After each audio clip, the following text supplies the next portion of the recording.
जय हिंद दोस्तों, आपका फिर से स्वागत है हमारे इस घटनाचक्र के सीरीज़ में, जिसमें हम लोग भारतीय इतिहास को देख रहे हैं। यह हमारा वीडियो लेक्चर 12वां नंबर होगा।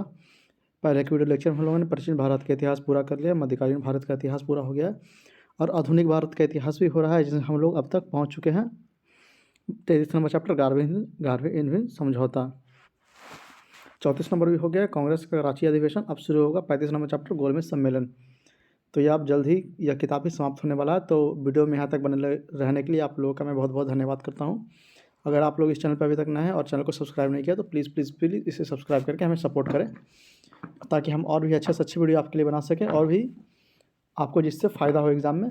इस वीडियो को लाइक कीजिए ताकि हमें पता चले कि हाँ, आप लोग हमारे चैनल को रेगुलर वॉच कर रहे हैं हमारे वीडियो को। इसे शेयर करें उन लोगों तक जो कि इस तरह के एग्ज़ाम की तैयारी कर रहे हैं, ताकि उन लोगों को भी इससे लाभ हो सके। तो आइए हम लोग चलते हैं हमारे वीडियो लेक्चर में, जो कि 12वां वीडियो लेक्चर होगा और यह 35 नंबर चैप्टर से शुरू होगा गोलमेज सम्मेलन से। तो यहाँ हम लोग आ गए गोलमेज सम्मेलन पर, अपने चैप्टर पर। तो मैं वीडियो यहाँ से शुरू करता हूँ। और मगर मैं शुरू करने से पहले फिर से ये कहूँगा कि अगर आप लोग हमारे चैनल पर नए हैं और अभी तक हमारे चैनल को सब्सक्राइब नहीं किए तो प्लीज़ प्लीज़ प्लीज़ इसे सब्सक्राइब करके हमें सपोर्ट करें। और आप लोगों का एग्ज़ाम अगर नज़दीक आ रहा है तो आप लोग इसे कम से कम 2-3 बार तो ज़रूरी देखें, जिससे कि आपका रिवीजन बहुत अच्छे से हो सके और आप लोग एग्जाम में बहुत अच्छा परफॉर्म कर सके। तो आइए हम लोग पहला सा प्रश्न शुरू करते हैं। पहला प्रश्न रहा, निम्नलिखित में से किस भारतीय नेता ने लंदन में प्रथम गोलमेज कॉन्फ्रेंस में भाग लिया था? तो ये थे मौलाना मोहम्मद अली। निम्नलिखित में से कौन भारतीय नेता ने लंदन में प्रथम गोलमेज कॉन्फ्रेंस में भाग लिया था? तो यह थे मौलाना मोहम्मद अली। प्रथम गोलमेज सम्मेलन के बारे में निम्नलिखित में से कौन सा सही नहीं है? तो यह 1930 में आयोजित किया गया था, यह बिल्कुल सही है। यह साइमन आयोग की रिपोर्ट पर चर्चा करती थी, यह बिल्कुल सही है। इसका आयोजन लंदन में हुआ था, यह भी बिल्कुल सही है। इसमें कांग्रेस प्रतिनिधि ने प्रतिभाग किया था, यह बिल्कुल गलत है। तो डी ऑप्शन इसमें हो जाएगा, इसमें कांग्रेस प्रतिनिधि ने प्रतिभाग किया था, यह ऑप्शन गलत है। लंदन में संपन्न हुई गोलमेज सम्मेलन में भारतीय ईसाइयों का प्रतिनिधित्व किसने किया था? तो यह थे केटी पॉल। लंदन में संपन्न हुई गोलमेज सम्मेलन का भारतीय ईसाइयों का प्रतिनिधित्व किसने किया था? तो यह थे केटी पॉल। ब्रिटिश सरकार द्वारा लंदन में भारतीय नेताओं का प्रथम गोलमेज सम्मेलन कब बुलाया गया था? तो यह बुलाया गया था 1930 में। ब्रिटिश सरकार द्वारा लंदन में भारतीय नेताओं का प्रथम गोलमेज सम्मेलन कब बुलाया गया था? तो यह बुलाया गया था 1930 में। निम्नलिखित में से किन व्यक्तियों ने द्वितीय गोलमेज सम्मेलन में भाग लिया था? तो इसमें महात्मा गांधी थे, सरोजिनी नायडू और मदन मोहन मालवीय। C option 1, 2, 3। महात्मा गांधी, सरोजिनी नायडू और मदन मोहन मालवीय। इनमें से किसने द्वितीय गोलमेज सम्मेलन में भाग नहीं लिया था? तो यह है जवाहरलाल नेहरू। इनमें से किसने द्वितीय गोलमेज सम्मेलन में भाग नहीं लिया था? तो यह थे जवाहरलाल नेहरू। निम्नलिखित नेताओं में कौन द्वितीय गोलमेज सम्मेलन में भाग नहीं लिए थे? तो यह थे डॉक्टर राजेंद्र प्रसाद। बाकी MK गांधी, सरोजिनी नायडू और पंडित मदन मोहन मालवीय थे। डॉक्टर राजेंद्र प्रसाद नहीं थे। द्वितीय गोलमेज सम्मेलन में कांग्रेस का प्रतिनिधित्व किसने किया था? तो यह थे महात्मा गांधी। द्वितीय गोलमेज सम्मेलन में कांग्रेस का प्रतिनिधित्व किसने किया था? तो यह थे महात्मा गांधी। लंदन में आयोजित निम्नलिखित गोलमेज सम्मेलन में से किसमें महात्मा गांधी उपस्थित थे? तो यह उपस्थित है द्वितीय में। लंदन में आयोजित निम्नलिखित गोलमेज सम्मेलन में किसमें महात्मा गांधी उपस्थित थे? तो यह थे द्वितीय में। कथन कारण दिया हुआ है, जवाहरलाल नेहरू ने दूसरे गोलमेज सम्मेलन 1932 में भारतीय राष्ट्रीय कांग्रेस का प्रतिनिधित्व किया था, यह बिल्कुल गलत है। गांधी ने समझौता 1931 में भारतीय राष्ट्रीय कांग्रेस का दूसरा गोलमेज सम्मेलन 1931 में भाग लेना अंतर्निहित था, यह सही होगा। तो डी ऑप्शन इसमें सही होगा। ए गलत है परंतु आर सही है। फिर से जवाहरलाल नेहरू ने दूसरे गोलमेज सम्मेलन 1932 में भारतीय कांग्रेस का प्रतिनिधित्व किया था, यह गलत है। गांधी इरविन समझौता 1931 में भारतीय राष्ट्रीय कांग्रेस के दूसरे गोलमेज सम्मेलन 1931 में भाग लेना अंतर्निहित था, यह बिल्कुल सही है। तो डी ऑप्शन हो जाएगा। ए गलत है परंतु आर सही है। निम्नलिखित में से कौन सा गोलमेज सम्मेलन में गांधी जी ने शिरकत की? तो यह थे केवल द्वितीय में। निम्नलिखित में से कौन सा गोलमेज सम्मेलन में गांधी जी ने शिरकत की? तो यह था केवल द्वितीय। महात्मा गांधी जब द्वितीय गोलमेज सम्मेलन में भाग लेने लंदन आए तो वह ठहरे थे कहाँ? तो किंग्सले हॉल में। महात्मा गांधी ने जब द्वितीय गोलमेज सम्मेलन में भाग लेने लंदन आए तो वह ठहरे थे कहाँ? तो किंग्सले हॉल में। द्वितीय गोलमेज सम्मेलन में कांग्रेस के एक प्रतिनिधि के रूप में भाग लेने के लिए महात्मा गांधी बम्बई से लंदन जिस पानी के जहाज में गए थे उनका नाम क्या था? तो यह था SS राजपूताना। द्वितीय गोलमेज सम्मेलन में कांग्रेस के एक प्रतिनिधि के रूप में भाग लेने के लिए महात्मा गांधी बम्बई से लंदन गए थे जिस पानी के जहाज में, उनका नाम क्या था? तो यह था SS राजपूताना। निम्नलिखित में से किस गोलमेज सम्मेलन में भारतीय राष्ट्रीय कांग्रेस के प्रतिनिधि ने प्रथम बार भाग लिया था? तो यह था द्वितीय गोलमेज सम्मेलन। निम्नलिखित में से किस गोलमेज सम्मेलन में भारतीय राष्ट्रीय कांग्रेस के प्रतिनिधि ने प्रथम बार भाग लिया था? तो यह था द्वितीय गोलमेज सम्मेलन। महात्मा गांधी दिसंबर 1931 में खाली हाथ कहाँ से लौटे थे? तो यह था लंदन से। महात्मा गांधी दिसंबर 1931 में खाली हाथ कहाँ से लौटे थे? तो यह लौटे थे लंदन से। द्वितीय गोलमेज सम्मेलन किस प्रश्न पर असफल रहा? तो यह था सांप्रदायिक प्रतिनिधित्व पर। द्वितीय गोलमेज सम्मेलन किस प्रश्न पर असफल रहा? तो यह था सांप्रदायिक प्रतिनिधित्व पर। उस भारतीय का क्या नाम था जिसने 3 गोलमेज सम्मेलनों में भाग लिया था? तो यह था B.R. अम्बेडकर। उस भारतीय का क्या नाम था जिसने 3 गोलमेज सम्मेलनों में भाग लिया था? तो यह था B.R. अम्बेडकर। निम्नलिखित में से किसने 3 गोलमेज सम्मेलनों में भाग लिया था? तो यह था B.R. अम्बेडकर। निम्नलिखित में से किसने 3 गोलमेज सम्मेलनों में भाग लिया था? तो यह था B.R. अम्बेडकर। 1930-32 की अवधि में भारत और ब्रिटेन के राजनेताओं की लंदन में हुई बैठकों में प्रायः प्रथम, द्वितीय एवं तृतीय गोलमेज सम्मेलन के रूप में उल्लेख किया जाता है। उनका उसी रूप में उल्लेख गलत होगा क्योंकि डी ऑप्शन, ये 3 अलग अलग सम्मेलन नहीं थे अपितु वह एक ही सम्मेलन की अवस्था थी जो 3 सत्रों में संपन्न हुई थी। फिर से 1930-32 की अवधि में भारत और ब्रिटेन के राजनेताओं के लंदन में हुए बैठक में प्रायः प्रथम, द्वितीय एवं तृतीय गोलमेज सम्मेलन के रूप में उल्लेखित किया जाता है। उनका उस रूप में उल्लेख गलत है क्योंकि डी ऑप्शन, ये 3 अलग अलग सम्मेलन नहीं थे अपितु यह एक ही सम्मेलन की अवस्था थी जो 3 सत्र में संपन्न हुई थी। निम्नलिखित गोलमेज सम्मेलन में किसका प्रतिनिधित्व भारतीय राष्ट्रीय कांग्रेस ने किया था? तो यह था द्वितीय गोलमेज सम्मेलन। निम्नलिखित गोलमेज सम्मेलन में किसका प्रतिनिधित्व भारतीय राष्ट्रीय कांग्रेस ने किया था? तो यह था द्वितीय गोलमेज सम्मेलन। निम्न में से कौन सा गोलमेज सम्मेलन 1932 में हुआ था? तो यह था तीसरा। निम्नलिखित में कौन सा गोलमेज सम्मेलन 1932 में हुआ था? तो यह था तीसरा।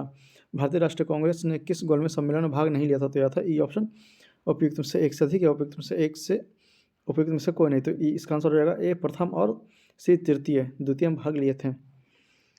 प्रथम गोलमेज सम्मेलन में डॉक्टर अंबेडकर ने दलित वर्ग के लिए अलग निर्वाचन मंडल की मांग की थी। यह बिल्कुल सही है। पूना पैक्ट में स्थानीय निकायों तथा सिविल सेवाओं में दलित वर्गों का प्रतिनिधित्व के लिए विशेष उपबंध रखे गए थे। यह बिल्कुल सही है। तृतीय गोलमेज सम्मेलन में भारतीय राष्ट्रीय कांग्रेस ने भाग नहीं लिया था। यह बिल्कुल सही है। तो डी ऑप्शन हो जाएगा 1, 2, 3, इसमें तीनों सही है।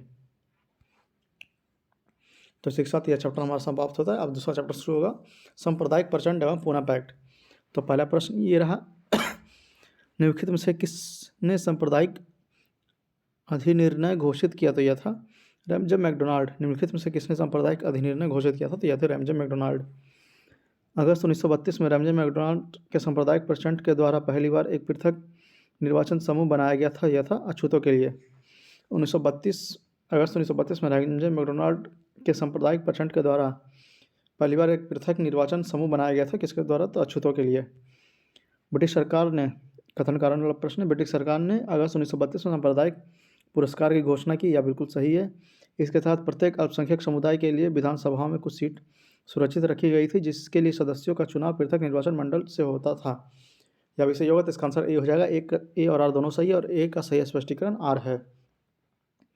फिर से ब्रिटिश सरकार ने अगस्त 1932 में सांप्रदायिक पुरस्कार की घोषणा की और इसके तहत प्रत्येक अल्पसंख्यक समूह के लिए विधानमंडलों की कुछ सीटें सुरक्षित रखी गई थी जिसके लिए सदस्यों का चुनाव पृथक निर्वाचन मंडल से होता था। यह बिल्कुल सही है। तो ए ऑप्शन हो जाएगा। ए और आर दोनों सही और ए आर का सही स्पष्टीकरण है।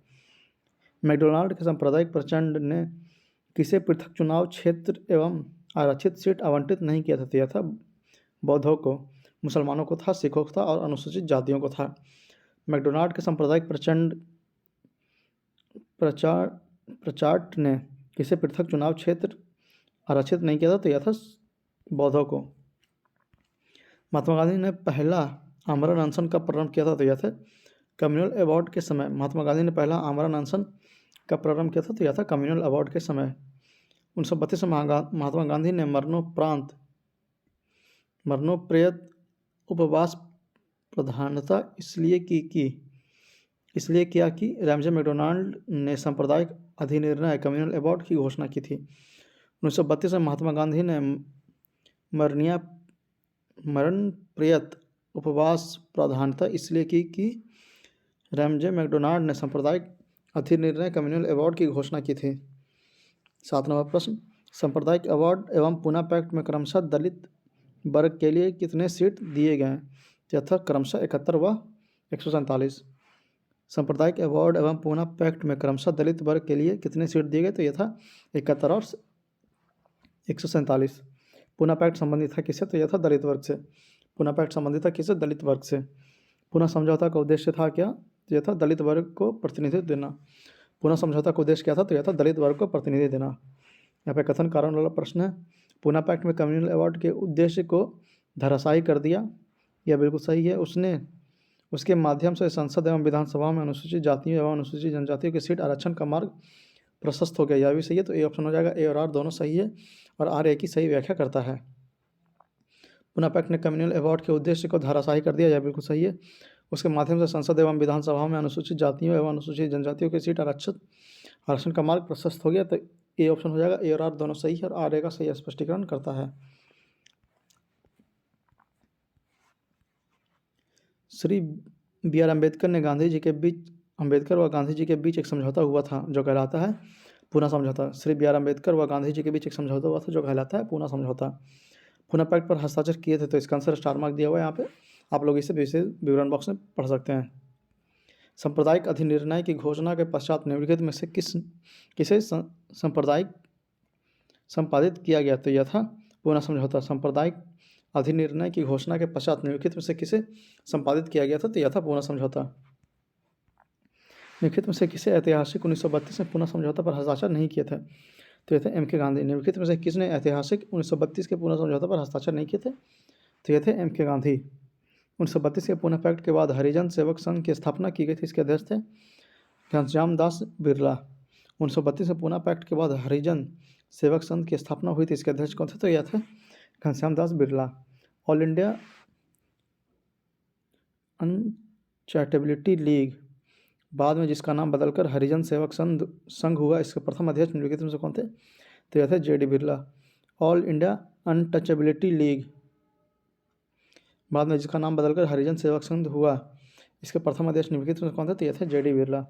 1932 में स्थापित अखिल भारतीय अछूत विरोध लीग के प्रथम प्रेसिडेंट थे, तो यह थे कौन? यह थे जे.डी. बिरला। अखिल भारतीय हरिजन संघ की स्थापना किसने की थी? तो यह थे महात्मा गांधी। अखिल भारतीय हरिजन संघ की स्थापना किसने की थी? तो यह था महात्मा गांधी।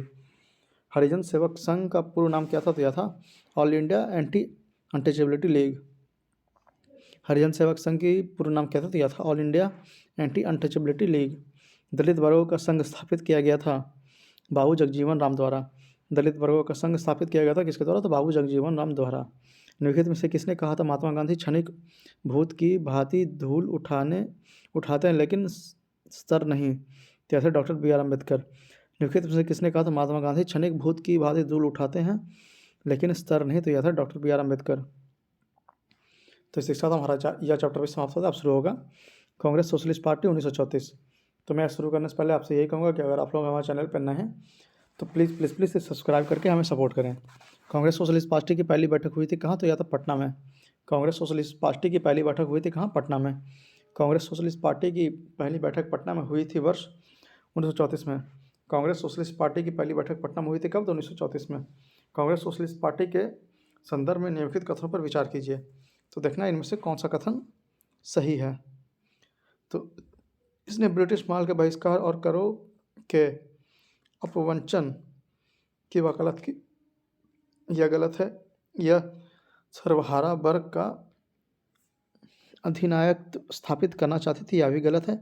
इसने अल्पसंख्यकों तथा दलित वर्गों के लिए पृथक निर्वाचन क्षेत्र की वकालत की, यह भी गलत है। तो इसमें डी ऑप्शन हो जाएगा, इसमें कोई भी सही नहीं है। निम्नलिखित में से कौन कांग्रेस समाजवादी दल के प्रमुख नेता था? तो यह था आचार्य नरेंद्र देव। निम्नलिखित में कौन कांग्रेस समाजवादी दल के प्रमुख नेता थे? तो यह थे आचार्य नरेंद्र देव। 1934 में कांग्रेस सोशलिस्ट पार्टी की स्थापना की गई थी जयप्रकाश नारायण और आचार्य नरेंद्र देव द्वारा। 1934 में कांग्रेस सोशलिस्ट पार्टी की स्थापना की गई थी जयप्रकाश नारायण और आचार्य नरेंद्र देव द्वारा। वर्ष 1934 में पटना में अखिल भारतीय कांग्रेस समाजवादी पार्टी के संयोजक कौन थे? तो यह थे जयप्रकाश नारायण। वर्ष 1934 से पटना में अखिल भारतीय कांग्रेस समाजवादी पार्टी के संयोजक कौन थे? तो यह थे जयप्रकाश नारायण। वर्ष 1934 में कांग्रेस समाजवादी पार्टी का गठन किया गया था किसके द्वारा? तो यह थे जयप्रकाश नारायण और आचार्य नरेंद्र देव। जयप्रकाश नारायण इस पार्टी से जुड़े हुए थे, तो यह था Congress socialist party. Bihar socialist party के संस्थापक थे कौन? तो यह थे जयप्रकाश नारायण। बिहार सोशलिस्ट पार्टी के संस्थापक कौन थे? तो यह थे जयप्रकाश नारायण। लोकनायक के नाम से जाने जाता था कौन? तो यह थे जयप्रकाश नारायण। लोकनारायण के नाम से जाना जाता था कौन? तो यह थे जयप्रकाश नारायण। जयप्रकाश नारायण किस नाम से जाने जाते थे? तो यह थे लोकनायक। जयप्रकाश नारायण को कौन सी उपाधि दी गई थी? तो यह था लोकनायक की। जयप्रकाश दिवस मनाया गया कब? तो यह मनाया गया अप्रैल 1946 को। जयप्रकाश दिवस मनाया गया कब? तो अप्रैल 1946 को। अगला प्रश्न, निम्नलिखित कथनों पर विचार कीजिए। 1936 में हस्ताक्षरित बम्बई मैनिफेस्टो प्रत्यक्ष रूप से समाजवादी आदर्शों का प्रतिपादन का विरोधी था, यह बिल्कुल सही है। इसको समस्त भारत में बृहद व्यापार समुदाय का सहयोग मिला था, यह भी बिल्कुल सही है। तो सी ऑप्शन हो जाएगा। एक और तो दोनों सही है। फिर से 1936 में हस्ताक्षरित बम्बई मैनिफेस्टो प्रत्यक्ष रूप से समाजवादी आदर्शों के प्रतिपादन का विरोधी था, यह बिल्कुल सही है। इसको समस्त भारत में बृहद व्यापारिक समुदाय का सहयोग मिला था, यह भी सही हो जाएगा। तो इसी के साथ यह चैप्टर यहाँ पर समाप्त होता है। अब शुरू होगा प्रांतीय चुनाव और मंत्रिमंडल का गठन 1937। पहला प्रश्न, 1937 में संपन्न विधानसभा चुनाव में इंडियन नेशनल कांग्रेस को निम्न में से किस प्रांत में पूर्ण बहुमत नहीं मिला था? तो यह था पंजाब। 1937 में संपन्न विधानसभा चुनाव में इंडियन नेशनल कांग्रेस को निम्न में से किस में पूर्ण बहुमत नहीं मिला था? तो यह था पंजाब। बाकी मध्य प्रांत, बिहार और मद्रास में पूर्ण बहुमत मिल गया था। प्रांतीय सरकारों का गठन निम्नलिखित में से किस अधिनियम के तहत किया गया था? तो यह था 1935 का अधिनियम। प्रांतीय सरकारों का गठन निम्नलिखित में से किस अधिनियम के तहत किया गया था? तो यह था 1935 का अधिनियम। 1935 के अधिनियम के तहत कराए गए विधानसभा चुनाव में किस राज्य में कांग्रेस ने पूर्ण बहुमत प्राप्त नहीं किया था? तो यह था बंगाल। 1935 के अधिनियम के तहत कराए गए विधानसभा चुनाव में किस राज्य में कांग्रेस को पूर्ण बहुमत प्राप्त नहीं हुआ था? तो यह था बंगाल। 1937 के चुनाव में कांग्रेस द्वारा बहुमत प्राप्त प्रांतों की संख्या थी, तो यह थी 5। 1937 के चुनाव में कांग्रेस द्वारा बहुमत प्राप्त प्रांतों की संख्या कितनी थी? तो यह थी 5। ब्रिटिश भारत में निम्नलिखित प्रांतों पर विचार कीजिए और उन प्रांतों को पहचानिए जहां 1937 में भारतीय राष्ट्रीय कांग्रेस का मंत्रिमंडल नहीं था। तो इसका ऑप्शन हो जाएगा बी, 3 और 4। मतलब बंगाल और पंजाब में नहीं था, मध्य प्रांत और उड़ीसा में था। वो कौन सा प्रांत है जहां 1937 में आम निर्वाचन में भारतीय राष्ट्रीय कांग्रेस को पूर्ण बहुमत प्राप्त नहीं हुआ था? तो इसका आंसर स्टार मार्क दिया हुआ, आप लोग यहाँ नीचे बॉक्स में पढ़ सकते हैं। वह प्रांत जहां 1937 में आम चुनाव के बाद भारतीय राष्ट्रीय कांग्रेस ने अपनी सरकार नहीं बनाई थी, तो वह था बंगाल। वह प्रांत जहां 1937 में आम चुनाव के बाद भारतीय राष्ट्रीय कांग्रेस ने अपनी सरकार नहीं बनाई थी, तो यह था बंगाल। वर्ष 1937 में चुनाव में कितने प्रांतों में कांग्रेस के मंत्रिमंडल बनाया गया था? तो इसका आंसर स्टार मार्क दिया हुआ है, क्योंकि इसका आंसर 5 है जो ऑप्शन में नहीं है, इसलिए यहाँ पे आंसर नहीं दिया हुआ है। तो यहाँ पे आप डिस्क्रिप्शन बॉक्स में पढ़ सकते हैं। इनमें से किस एक प्रदेश में 1935 में अधिनियम के अंतर्गत कांग्रेस के मंत्री परिषद का गठन नहीं हुआ था? तो यह था पंजाब। इनमें से किस एक प्रदेश में 1935 के अधिनियम के अंतर्गत कांग्रेस के मंत्रिमंडल का गठन नहीं हुआ था? यह था पंजाब। 1935 के अधिनियम के उपरांत 1937 में हुए चुनाव में गठित कांग्रेस मंत्रिमंडल का कार्यकाल था कितना? तो 28 माह। 1935 के अधिनियम के उपरांत 1937 में हुए चुनाव के गठन में कांग्रेस मंत्रिमंडल का कार्यकाल था कितना? तो 28 माह का। 1937 में प्रांत में मंत्रिमंडल का निर्माण के उपरांत कांग्रेस का शासन कितने महीने तक चला था? यह था 28 महीने। 1937 के प्रांत में मंत्रिमंडल के निर्माण के उपरांत कांग्रेस का शासन कितने महीने चला था? तो यह था 28 महीने। मुस्लिम लीग ने मुक्ति दिवस मनाया था कब? तो यह था 1939 में। मुस्लिम लीग ने मुक्ति दिवस मनाया था कब? तो 1939 में। आपने किस कार्यकारी कमेटी में कांग्रेस ने भू स्वामित्व को समाप्त करने की नीति अपनाई थी? तो यह था कार्यकारी कमेटी 1937। अपने किस कार्यकारी कमेटी में कांग्रेस ने भू स्वामित्व को समाप्त करने की नीति अपनाई थी? तो यह था कार्यकारिणी कमेटी 1937। 1937 के चुनाव के पश्चात यूपी में गठित मंत्रिमंडल को किसको वित्त विभाग सौंपा गया था? तो यह थे रफ़ी अहमद किदवई। 1937 के चुनाव के पश्चात यूपी में गठित मंत्रिमंडल में किसको वित्त विभाग सौंपा गया था? तो यह थे रफ़ी अहमद किदवई। कांग्रेस प्रांतीय प्रदेशों में मुसलमानों की शिकायतों से संबंधित रिपोर्टों पर विचार कीजिए। तो इसमें इसे कोड के हिसाब से चयन करना है, तो इसका आंसर ए हो जाएगा 1, 2, 3। पहले हो जाएगा पीरपुर रिपोर्ट, फिर हो जाएगा शरीफ रिपोर्ट, फिर हो जाएगा मुस्लिम सफरिंग अंडर कांग्रेस रूल। फिर से पहले हो जाएगा पीरपुर रिपोर्ट, फिर हो जाएगा शरीफ रिपोर्ट, फिर हो जाएगा मुस्लिम सफरिंग अंडर कांग्रेस रूल। अगला प्रश्न। तो इसी के साथ यह चैप्टर यहाँ पे समाप्त होता है। अगला चैप्टर शुरू होगा कांग्रेस का त्रिपुरी संकट। पहला प्रश्न, 1938 में भारतीय राष्ट्रीय कांग्रेस के अध्यक्ष निर्वाचित हुए थे कौन? तो यह थे सुभाष चंद्र बोस। 1938 में भारतीय राष्ट्रीय कांग्रेस के अध्यक्ष निर्वाचित हुए थे कौन? तो सुभाष चंद्र बोस। भारतीय राष्ट्रीय कांग्रेस के हरिपुरा अधिवेशन की अध्यक्षता निम्नलिखित में किसने की थी? तो यह थे एस.सी. बोस। भारतीय राष्ट्रीय कांग्रेस का हरिपुरा अधिवेशन की अध्यक्षता निम्नलिखित में से किसने की थी? तो यह था एस.सी. बोस। हरिपुरा, जहां भारतीय राष्ट्रीय कांग्रेस का वार्षिक अधिवेशन 1938 में सुभाष चंद्र बोस की अध्यक्षता में हुआ था, वह निम्नलिखित राज्य में स्थित है। तो यह स्थित है गुजरात में। हरिपुरा, जहां भारतीय राष्ट्रीय कांग्रेस का वार्षिक अधिवेशन 1938 में सुभाष चंद्र बोस की अध्यक्षता में हुआ था, वह नामांकित राज्य में स्थित है। तो यह है गुजरात में। भारतीय राष्ट्रीय कांग्रेस के त्रिपुरी सम्मेलन में वर्ष 1939 में सुभाष चंद्र बोस को कांग्रेस का अध्यक्ष चुना गया था। यह त्रिपुरी कहाँ है? तो यह है जबलपुर में। भारतीय राष्ट्रीय कांग्रेस के त्रिपुरी सम्मेलन में वर्ष 1939 में सुभाष चंद्र बोस के कांग्रेस का अध्यक्ष चुना गया था। वह त्रिपुरी कहाँ है? तो यह है जबलपुर में। निम्नलिखित भारतीय राष्ट्रीय कांग्रेस के किस अधिवेशन में सुभाष चंद्र बोस दूसरी बार अध्यक्ष चुने गए थे? तो यह था त्रिपुरी अधिवेशन में। निम्नलिखित भारतीय राष्ट्रीय कांग्रेस के किस अधिवेशन में सुभाष चंद्र बोस को दूसरी बार अध्यक्ष चुना गया था? तो यह था त्रिपुरी अधिवेशन। भारतीय राष्ट्रीय कांग्रेस के त्रिपुरी सम्मेलन कब आयोजित हुआ था, जिसमें नेताजी सुभाष चंद्र बोस को कांग्रेस का अध्यक्ष मनोनीत किया गया था? तो यह था 1939। भारतीय राष्ट्रीय कांग्रेस के त्रिपुरी सम्मेलन कब आयोजित हुआ था, जिसमें नेताजी सुभाष चंद्र बोस को कांग्रेस का अध्यक्ष मनोनीत किया गया था? तो यह था 1939। नेताजी सुभाष चंद्र बोस भारतीय राष्ट्रीय कांग्रेस के अध्यक्ष किनको हराकर बने थे? तो ये ऑप्शन हो जाएगा पी सीतारामैया। नेताजी सुभाष चंद्र बोस भारतीय राष्ट्रीय कांग्रेस के अध्यक्ष किनको हराकर बने थे? तो यह थे पी सीतारामैया। निम्नलिखित में से भारतीय राष्ट्रीय कांग्रेस के किस अधिवेशन में कांग्रेस अध्यक्ष के चुनाव में सुभाष चंद्र बोस ने पट्टाभी सीतारामैया को पराजित किया था? तो यह था त्रिपुरी अधिवेशन 1939। निम्नलिखित में से भारतीय राष्ट्रीय कांग्रेस के किस अधिवेशन में कांग्रेस अध्यक्ष का चुनाव में सुभाष चंद्र बोस ने पट्टाभी सीतारामैया को पराजित किया था? तो यह था त्रिपुरी अधिवेशन 1939। सुभाष चंद्र बोस के त्यागपत्र के बाद भारतीय राष्ट्रीय कांग्रेस का अध्यक्ष कौन हुआ था? तो यह थे राजेंद्र प्रसाद। सुभाष चंद्र बोस के त्यागपत्र के बाद भारतीय राष्ट्रीय कांग्रेस का अध्यक्ष कौन हुआ था? तो यह थे राजेंद्र प्रसाद। कांग्रेस के त्रिपुरी अधिवेशन के पश्चात सुभाष चंद्र बोस और दक्षिणपंथी का समस्त झगड़ा किस प्रश्न पर केंद्रित था? तो यह था कांग्रेस कार्यकारिणी समिति के गठन पर। कांग्रेस के त्रिपुरी अधिवेशन के पश्चात सुभाष चंद्र बोस और दक्षिणपंथी का समस्त झगड़ा किस प्रश्न पर केंद्रित था? तो यह था कांग्रेस कार्यकारिणी समिति के गठन पर। किस भारतीय राष्ट्रीयवादी नेता ने जर्मनी और ब्रिटेन के बीच युद्ध को ऐसे ईश्वर प्रदत्त अवसर के रूप में देखा जिसमें भारतीयों को उस स्थिति का अपने हित में लाभ उठाने का मौका मिला? तो यह था सुभाष चंद्र बोस। किस भारतीय राष्ट्रवादी नेता ने जर्मनी और ब्रिटेन के बीच युद्ध को ऐसे ईश्वर प्रदत्त अवसर के रूप में देखा जिसमें भारतीयों को उनके उस स्थिति का अपने हित में लाभ उठाने का मौका मिला? तो यह थे सुभाष चंद्र बोस। तो इसी के साथ यह चैप्टर यहाँ पर समाप्त होता है। अब शुरू होगा देशी रियासतें। तो पहला प्रश्न है 1927 की बटलर कमेटी का उद्देश्य था भारत सरकार तथा देशी राजाओं के मध्य संबंध को सुधारना। 1927 के बटलर कमेटी का उद्देश्य क्या था? तो भारत सरकार तथा देशी राजाओं के मध्य संबंधों को सुधारना। All India state people conference का गठन कब हुआ था? तो यह हुआ था 1927 में।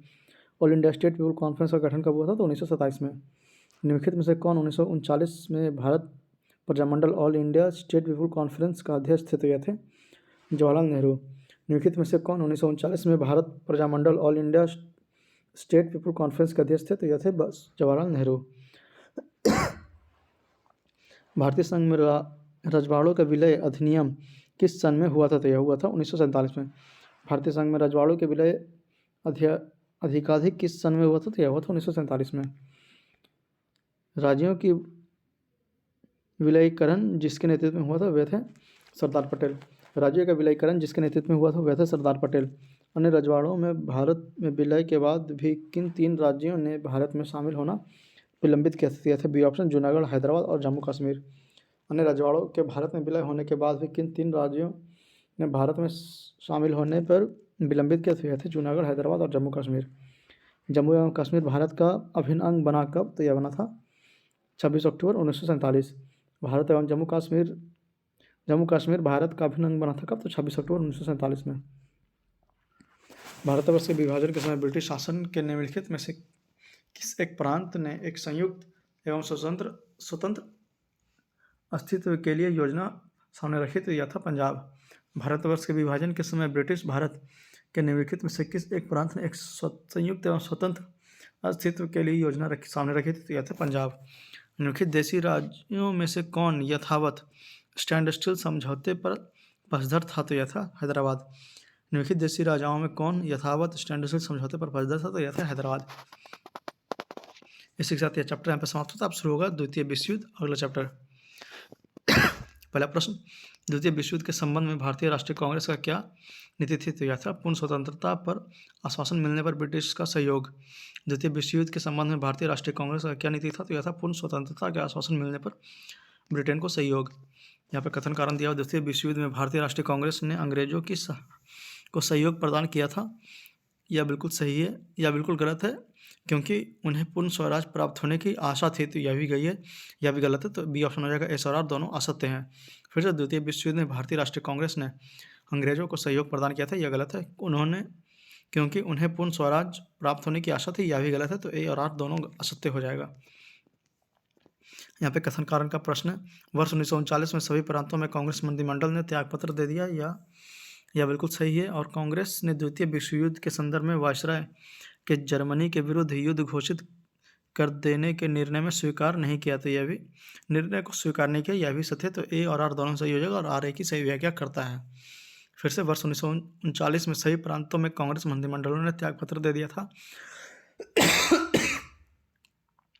कांग्रेस ने द्वितीय विश्व युद्ध के संदर्भ में वायसराय के जर्मनी के विरुद्ध युद्ध घोषित कर देने के निर्णय को स्वीकार नहीं किया, तो ये ऑप्शन हो जाएगा। ए और आर दोनों सही है और आर ए की सही व्याख्या करता है। 1939 में कांग्रेस मंत्रिमंडल ने 7 प्रांतों में त्यागपत्र दे दिया था, क्योंकि डी ऑप्शन हो जाएगा। उपयुक्त कथन ए बी सी में कोई भी सत्य नहीं है। तो कांग्रेस अन्य 4 प्रांतों में मंत्रिमंडल नहीं बना पाई थी, यह गलत है। कांग्रेस ने वामपंथ के उदय से मंत्रिमंडल का कार्य कर सकना संभव हो गया था, यह भी सही है, यह भी गलत ऑप्शन होगा। और उनके प्रांतों में बहुत अधिक सांप्रदायिक अशांति थी, यह भी गलत हो जाएगा। तो सी डी ऑप्शन हो जाएगा। ए बी सी सभी गलत हैं। द्वितीय महायुद्ध कब समाप्त हुआ? तो ये समाप्त हुआ 1945 में। द्वितीय महायुद्ध कब समाप्त हुआ? तो 1945 में समाप्त हुआ। द्वितीय विश्व युद्ध के समय ब्रिटेन का प्रधानमंत्री कौन था? तो यह थे सी ऑप्शन, विंस्टन चर्चिल। द्वितीय विश्व युद्ध के समय ब्रिटेन का प्रधानमंत्री कौन था? तो यह था विंस्टन चर्चिल। अगला चैप्टर शुरू होगा पाकिस्तान की मांग। आइए पहला प्रश्न देखते हैं। भारतीय मुसलमानों के पृथक राज्य के लिए पाकिस्तान शब्द का प्रयोग सबसे पहले निम्न में से किसने किया था? तो यह थे चौधरी रहमत अली व उनके मित्र ने। भारतीय मुसलमानों के पृथक राज्य के लिए पाकिस्तान शब्द का प्रयोग सबसे पहले निम्न में से किसने किया था? तो यह थे चौधरी रहमत अली और उनके मित्र ने। मुसलमानों के लिए पृथक राष्ट्र का विचार दिया था किसने? तो यह दिया था सर मोहम्मद इकबाल ने। मुसलमानों के लिए पृथक राष्ट्र का विचार दिया था किसने? तो सर मोहम्मद इकबाल ने। निम्नलिखित में से किसने सर्वप्रथम भारत में एक पृथक मुस्लिम राज्य का प्रस्ताव रखा था? तो यह थे मोहम्मद इकबाल। निम्नलिखित में से किसने सर्वप्रथम भारत में एक पृथक मुस्लिम राज्य का प्रस्ताव रखा था? तो यह थे मोहम्मद इकबाल। पाकिस्तान के अलग राज्य आंदोलन का नेतृत्व किसने किया था? तो यह थे मोहम्मद अली जिन्ना। पाकिस्तान के अलग राज्य का आंदोलन का नेतृत्व किसने किया था? तो यह थे मोहम्मद अली जिन्ना। निम्नलिखित में से किसने मोहम्मद अली जिन्ना को हिंदू मुस्लिम एकता का दूत कहा था? तो यह थे सरोजिनी नायडू। निम्नलिखित में से किसने मोहम्मद अली जिन्ना को हिंदू मुस्लिम एकता का राजदूत कहा था? तो यह था सरोजिनी नायडू। कथन, नेहरू एक राष्ट्रभक्त है जबकि जिन्ना एक राजनीतिज्ञ हैं, व्यक्त किया गया था किसके द्वारा? तो यह थे सर मोहम्मद इकबाल द्वारा। कथन, नेहरू एक राष्ट्रभक्त है जबकि जिन्ना एक राजनीतिज्ञ हैं, व्यक्त किया गया था किसके द्वारा? तो सर मोहम्मद इकबाल के द्वारा। निम्नलिखित में कौन एक कथन मोहम्मद अली जिन्ना के विषय में सही नहीं है? तो डी ऑप्शन हो जाएगा इसमें। देखते हैं। वे दो राष्ट्र सिद्धांत के समर्थक थे, यह सही है। उन्होंने 1940 में मुस्लिम लीग के लाहौर के वार्षिक अधिवेशन की अध्यक्षता की थी, यह भी सही है। असहयोग आंदोलन में उन्होंने भाग नहीं लिया था, यह भी सही है। वे सदैव डायरी रखते थे, यह गलत ऑप्शन है। तो डी ऑप्शन इसमें गलत हो जाएगा। वे सदैव डायरी रखते थे। मुसलमानों के लिए एक पृथक देश की प्रथम बार एक निश्चित अभिव्यक्ति कहाँ हुई थी? तो यह हुई थी 1930 के मुस्लिम लीग के इलाहाबाद अधिवेशन के इकबाल के अध्यक्षीय भाषण में। मुसलमानों के लिए एक पृथक देश की प्रथम बार एक निश्चित अभिव्यक्ति कहाँ हुई थी? तो यह हुई थी 1930 के मुस्लिम लीग के इलाहाबाद अधिवेशन के इकबाल के अध्यक्षीय भाषण में। नाउ और नेवर पैम्पलेट किसने लिखा था? तो यह थे रहमत अली। नाउ और नेवर पैम्पलेट किसने लिखा था? तो यह थे रहमत अली। मुस्लिम लीग द्वारा पाकिस्तान की स्थापना की मांग करने वाला प्रस्ताव पारित किया गया था वर्ष 1940 में। मुस्लिम लीग द्वारा पाकिस्तान की स्थापना की मांग करने वाला प्रस्ताव पारित किया गया था वर्ष 1940 में। मुस्लिम लीग द्वारा पाकिस्तान का प्रस्ताव पारित किया गया था कब?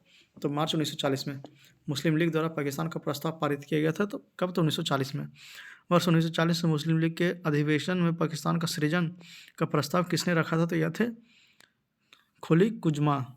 वर्ष 1940 में मुस्लिम लीग के अधिवेशन में पाकिस्तान का सृजन का प्रस्ताव किसने रखा था? तो यह थे खुली कुजमा। पाकिस्तान प्रस्ताव की रूपरेखा किसने तैयार की थी? तो यह थे सिकंदर हयात खां। पाकिस्तान प्रस्ताव का रूपरेखा किसने तैयार की थी? तो यह थे सिकंदर हयात खां। मुस्लिम लीग के वार्षिक अधिवेशन जिसमें जिन्ना को दो राष्ट्र के सिद्धांत को मान्यता दी गई थी हुई थी कब? तो यह थी लाहौर में। मुस्लिम लीग की वार्षिक अधिवेशन जिसमें जिन्ना के दो राष्ट्र के सिद्धांत को मान्यता दी गई थी हुई थी लाहौर में। मुस्लिम लीग ने भारत के विभाजन की मांग का प्रस्ताव अपने किस अधिवेशन में किया था? तो यह था लाहौर में। मुस्लिम लीग ने भारत के विभाजन की मांग के प्रस्ताव अपने किस अधिवेशन में किया था? तो यह था लाहौर में। वह कौन तिथि थी जब मुस्लिम लीग ने पाकिस्तान दिवस मनाया था? तो यह था 23 मार्च 1943। वह कौन तिथि थी जब मुस्लिम लीग ने पाकिस्तान दिवस मनाया था? तो यह था 23 मार्च 1943। मुस्लिम लीग के लाहौर अधिवेशन 1940 की अध्यक्षता किसने की थी? तो यह थे मोहम्मद अली जिन्ना। मुस्लिम लीग के लाहौर अधिवेशन 1940 की अध्यक्षता किसने की थी? तो यह थे मोहम्मद अली जिन्ना। तो इसी के साथ यह चैप्टर यहाँ पर समाप्त होता है। अब शुरू होगा व्यक्तिगत सत्याग्रह 1940। पहला प्रश्न, महात्मा गांधी द्वारा व्यक्तिगत सत्याग्रह आंदोलन के लिए प्रथम सत्याग्रही कौन चुना गया था? तो यह था विनोबा भावे।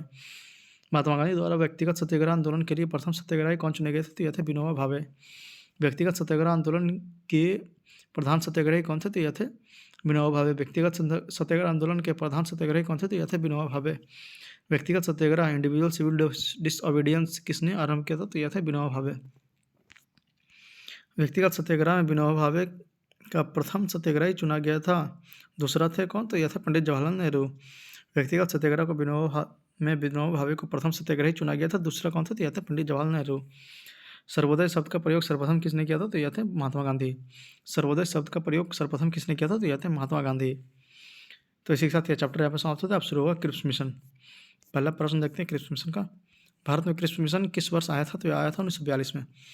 भारत में क्रिप्स मिशन किस वर्ष आया था? तो 1942 में आया था। ब्रितानिया सरकार के प्रस्तावों की प्रारूप घोषणा जो सर स्टैफोर्ड क्रिप्स लाया थे में सम्मिलित था क्या क्या? तो सभी चारों, मतलब डी ऑप्शन सभी चारों। देखते क्या क्या था कि भारत को एक डोमिनियन स्थिति दी जानी चाहिए, कि सब प्रांतों और राज्यों को मिलकर एक भारतीय संघ होना चाहिए, कि कोई भी प्रांत या भारतीय राज्य भारतीय संघ के बाहर रहने का निर्णय ले सकता है, कि भारत का संविधान भारत की जनता द्वारा निर्मित किया जाए। तो यह सभी था, तो इसलिए डी ऑप्शन सभी चारों। 1942 में क्रिप्स मिशन का एक महत्वपूर्ण पहलू था क्या? तो बी ऑप्शन द्वितीय विश्व युद्ध के तुरंत पश्चात भारत संघ की स्थापना करना और उसे डोमिनियन पद प्रदान करना। फिर से 1942 का क्रिप्स मिशन एक महत्वपूर्ण पहलू था क्योंकि बी ऑप्शन द्वितीय विश्व युद्ध के तुरंत पश्चात भारत संघ की स्थापना करना और उन्हें डोमिनियन पद प्रदान करना। निम्नलिखित में से कौन सा क्रिप्स मिशन के संबंध में सही नहीं है? तो सी ऑप्शन इसमें हो जाएगा। यह नई कार्य परिषद की नियुक्ति जिसमें हिंदू एवं मुसलमानों का समान प्रतिनिधित्व था। निम्नलिखित कौन क्रिप्स मिशन के संबंध में सही नहीं है? तो ए ऑप्शन युद्ध समाप्त होने पर डोमिनियन दर्जा, यह बिल्कुल सही है। संविधान सदन द्वारा निर्मित संविधान मान्य, तो यह भी सही है। नई कार्य परिषद की नियुक्ति जिसमें हिंदू एवं मुसलमानों का समान प्रतिनिधित्व होगा, यह गलत है। कोई भी सूबा भारतीय संघ से बाहर रह सकता है, यह भी सही है। तो सी ऑप्शन इसमें जाएगा गलत। सर स्टैफोर्ड क्रिप्स की योजना में यह परिकल्पना थी कि द्वितीय विश्व युद्ध के बाद डी ऑप्शन भारत को डोमिनियन स्टेटस दे दिया जाना चाहिए। सर स्टैफोर्ड क्रिप्स की योजना में यह परिकल्पना थी कि द्वितीय विश्व युद्ध के बाद भारत को डोमिनियन स्टेटस दे देना चाहिए। किसकी दृष्टि में क्रिप्स प्रस्ताव एक टूटते हुए बैंक के नाम एक उत्तर दिनांकित cheque, post dated cheque upon a crashing bank था? तो यह थे महात्मा गांधी। किसकी दृष्टि में क्रिप्स प्रस्ताव एक टूटे हुए बैंक के नाम एक उत्तर दिनांकित चेक है? तो यह है महात्मा गांधी। निम्नलिखित कथनों पर विचार कीजिए। क्रिप्स प्रस्ताव के प्रावधान सम्मिलित हैं किससे? तो यह है बी ऑप्शन संविधान निर्मात्री निकाय की रचना के लिए। क्रिप्स प्रस्ताव का प्रावधान सम्मिलित है किससे? तो बी ऑप्शन केवल दो संविधान निर्मात्री निकाय की रचना के लिए। निम्नलिखित प्रावधानों में से किसने भारत में क्रिप्स मिशन भेजा? तो यह था विंस्टन चर्चिल। निम्नलिखित प्रधानमंत्रियों में से किसने भारत में क्रिप्स मिशन भेजा? तो यह था विंस्टन चर्चिल।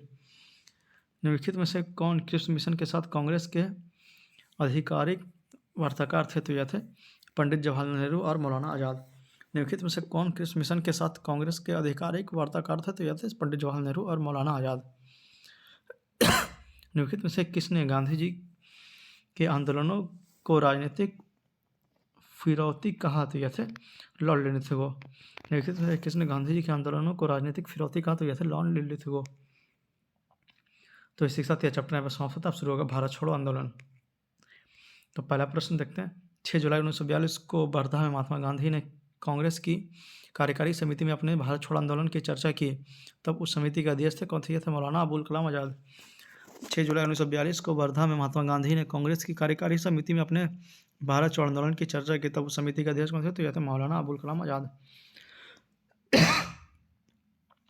14 जुलाई 1942 को कांग्रेस कार्यकारी समिति द्वारा भारत छोड़ो आंदोलन का प्रस्ताव कहाँ पारित किया गया था? तो यह थे वर्धा में। 14 जुलाई 1942 को कांग्रेस कार्यकारी समिति द्वारा भारत छोड़ो आंदोलन का प्रस्ताव कहाँ पारित किया गया था? तो यह था वर्धा में। भारत छोड़ो आंदोलन के समय में भारत का प्रधान सेनापति कौन था? तो यह था लॉर्ड वेवेल। भारत छोड़ो आंदोलन के समय भारत का प्रधान सेनापति कौन था? तो यह था लॉर्ड वेवेल। भारत छोड़ो आंदोलन कब प्रारंभ हुआ? तो यह हुआ था 9 अगस्त को। भारत छोड़ो आंदोलन कब प्रारंभ हुआ? तो यह हुआ था 9 अगस्त को। भारतीय इतिहास में 8 अगस्त 1942 के संदर्भ में लिखित में से कौन सा कथन सही है? तो ए ऑप्शन हो जाएगा। AICC द्वारा भारत छोड़ो प्रस्ताव अंगीकार किया गया था। भारतीय इतिहास में 8 अगस्त 1942 के संदर्भ में निम्नलिखित में से कथन कौन सा कथन सही है? तो AICC द्वारा भारत छोड़ो प्रस्ताव अंगीकार किया गया था। भारत छोड़ो आंदोलन के प्रस्ताव बम्बई के किस मैदान में पारित किया गया था? तो यह था ग्वालियर टैंक। भारत छोड़ो आंदोलन का प्रस्ताव बम्बई के किस मैदान में पारित किया गया था? तो यह था ग्वालियर टैंक। वर्ष 1942 के महत्वपूर्ण है, तो यह है भारत छोड़ो आंदोलन के लिए। भारत छोड़ो आंदोलन कहाँ पे से शुरू हुआ था? तो यह हुआ था बम्बई से। भारत छोड़ो आंदोलन कहाँ से शुरू हुआ था? तो यह हुआ था बम्बई से। 8 अगस्त 1942 में कांग्रेस ने भारत छोड़ो आंदोलन कहाँ प्रारंभ किया था? तो यह किया गया था बम्बई में। 8 अगस्त 1942 को कांग्रेस ने भारत छोड़ो आंदोलन कहाँ प्रारंभ किया था? तो यह किया था बम्बई में। अंग्रेजों के विरुद्ध भारत छोड़ो आंदोलन की घोषणा किस वर्ष की गई थी? तो यह थी 1942 में। भारत छोड़ो आंदोलन प्रारंभ किया गया था तो अगस्त 1942 में। निम्नलिखित कथनों पर विचार कीजिए। भारत छोड़ो आंदोलन प्रारंभ करने से पूर्व दिन महात्मा गांधी ने, तो सी ऑप्शन केवल 3, राष्ट्रीय रियासतों के राजाओं को अपनी जनता की प्रभुसत्ता स्वीकार करने को कहा। भारत छोड़ो आंदोलन प्रारंभ करने से पूर्व दिन महात्मा गांधी ने, तो सी ऑप्शन केवल 3, राष्ट्रीय रियासतों के राजाओं को अपनी जनता की प्रभुसत्ता स्वीकार करने को कहा। यह कथन हम भारत को आज़ाद करेंगे या आज़ादी के प्रयास में दिवंगत होंगे किससे जुड़ा हुआ है? तो यह जुड़ा हुआ भारत छोड़ो आंदोलन से। यह कथन हम भारत को या तो आज़ाद करेंगे या आज़ादी के प्रयास में दिवंगत होंगे, तो यह कथन किससे जुड़ा हुआ है? तो यह जुड़ा हुआ भारत छोड़ो आंदोलन से। करो या मरो का नारा किसने दिया था? तो यह दिए थे महात्मा गांधी ने। करो या मरो का नारा किसने दिया था? तो महात्मा गांधी ने दिया था। करो या मरो का संबंध किस आंदोलन से है? तो यह है भारत छोड़ो से। करो या मरो नारा निम्नलिखित आंदोलन में से किसके साथ संबंधित है? तो यह संबंधित है भारत छोड़ो आंदोलन से। गांधी जी का करो या मरो का आह्वान नारा था, ये ऑप्शन भारत छोड़ो आंदोलन से के दौरान। गांधी जी के करो या मरो के आह्वान नारा था, तो यह भारत छोड़ो आंदोलन के दौरान। भारत छोड़ो आंदोलन किसकी प्रतिक्रिया का प्रारंभ था? तो यह था क्रिप्स प्रस्ताव का। भारत छोड़ो आंदोलन किसकी प्रतिक्रिया का प्रारंभ किया गया था प्रक्रिया में? तो यह था क्रिप्स प्रस्ताव। 1942 में भारत छोड़ो आंदोलन के संबंध में निम्नलिखित में से कौन सी एक टिप्पणी सत्य नहीं है? तो इसका आंसर स्टार मार्क दिया हुआ है, आप लोग यहाँ विवरण बॉक्स में पढ़ सकते हैं। भारत छोड़ो आंदोलन का नेतृत्व किया था किसने? तो महात्मा गांधी ने।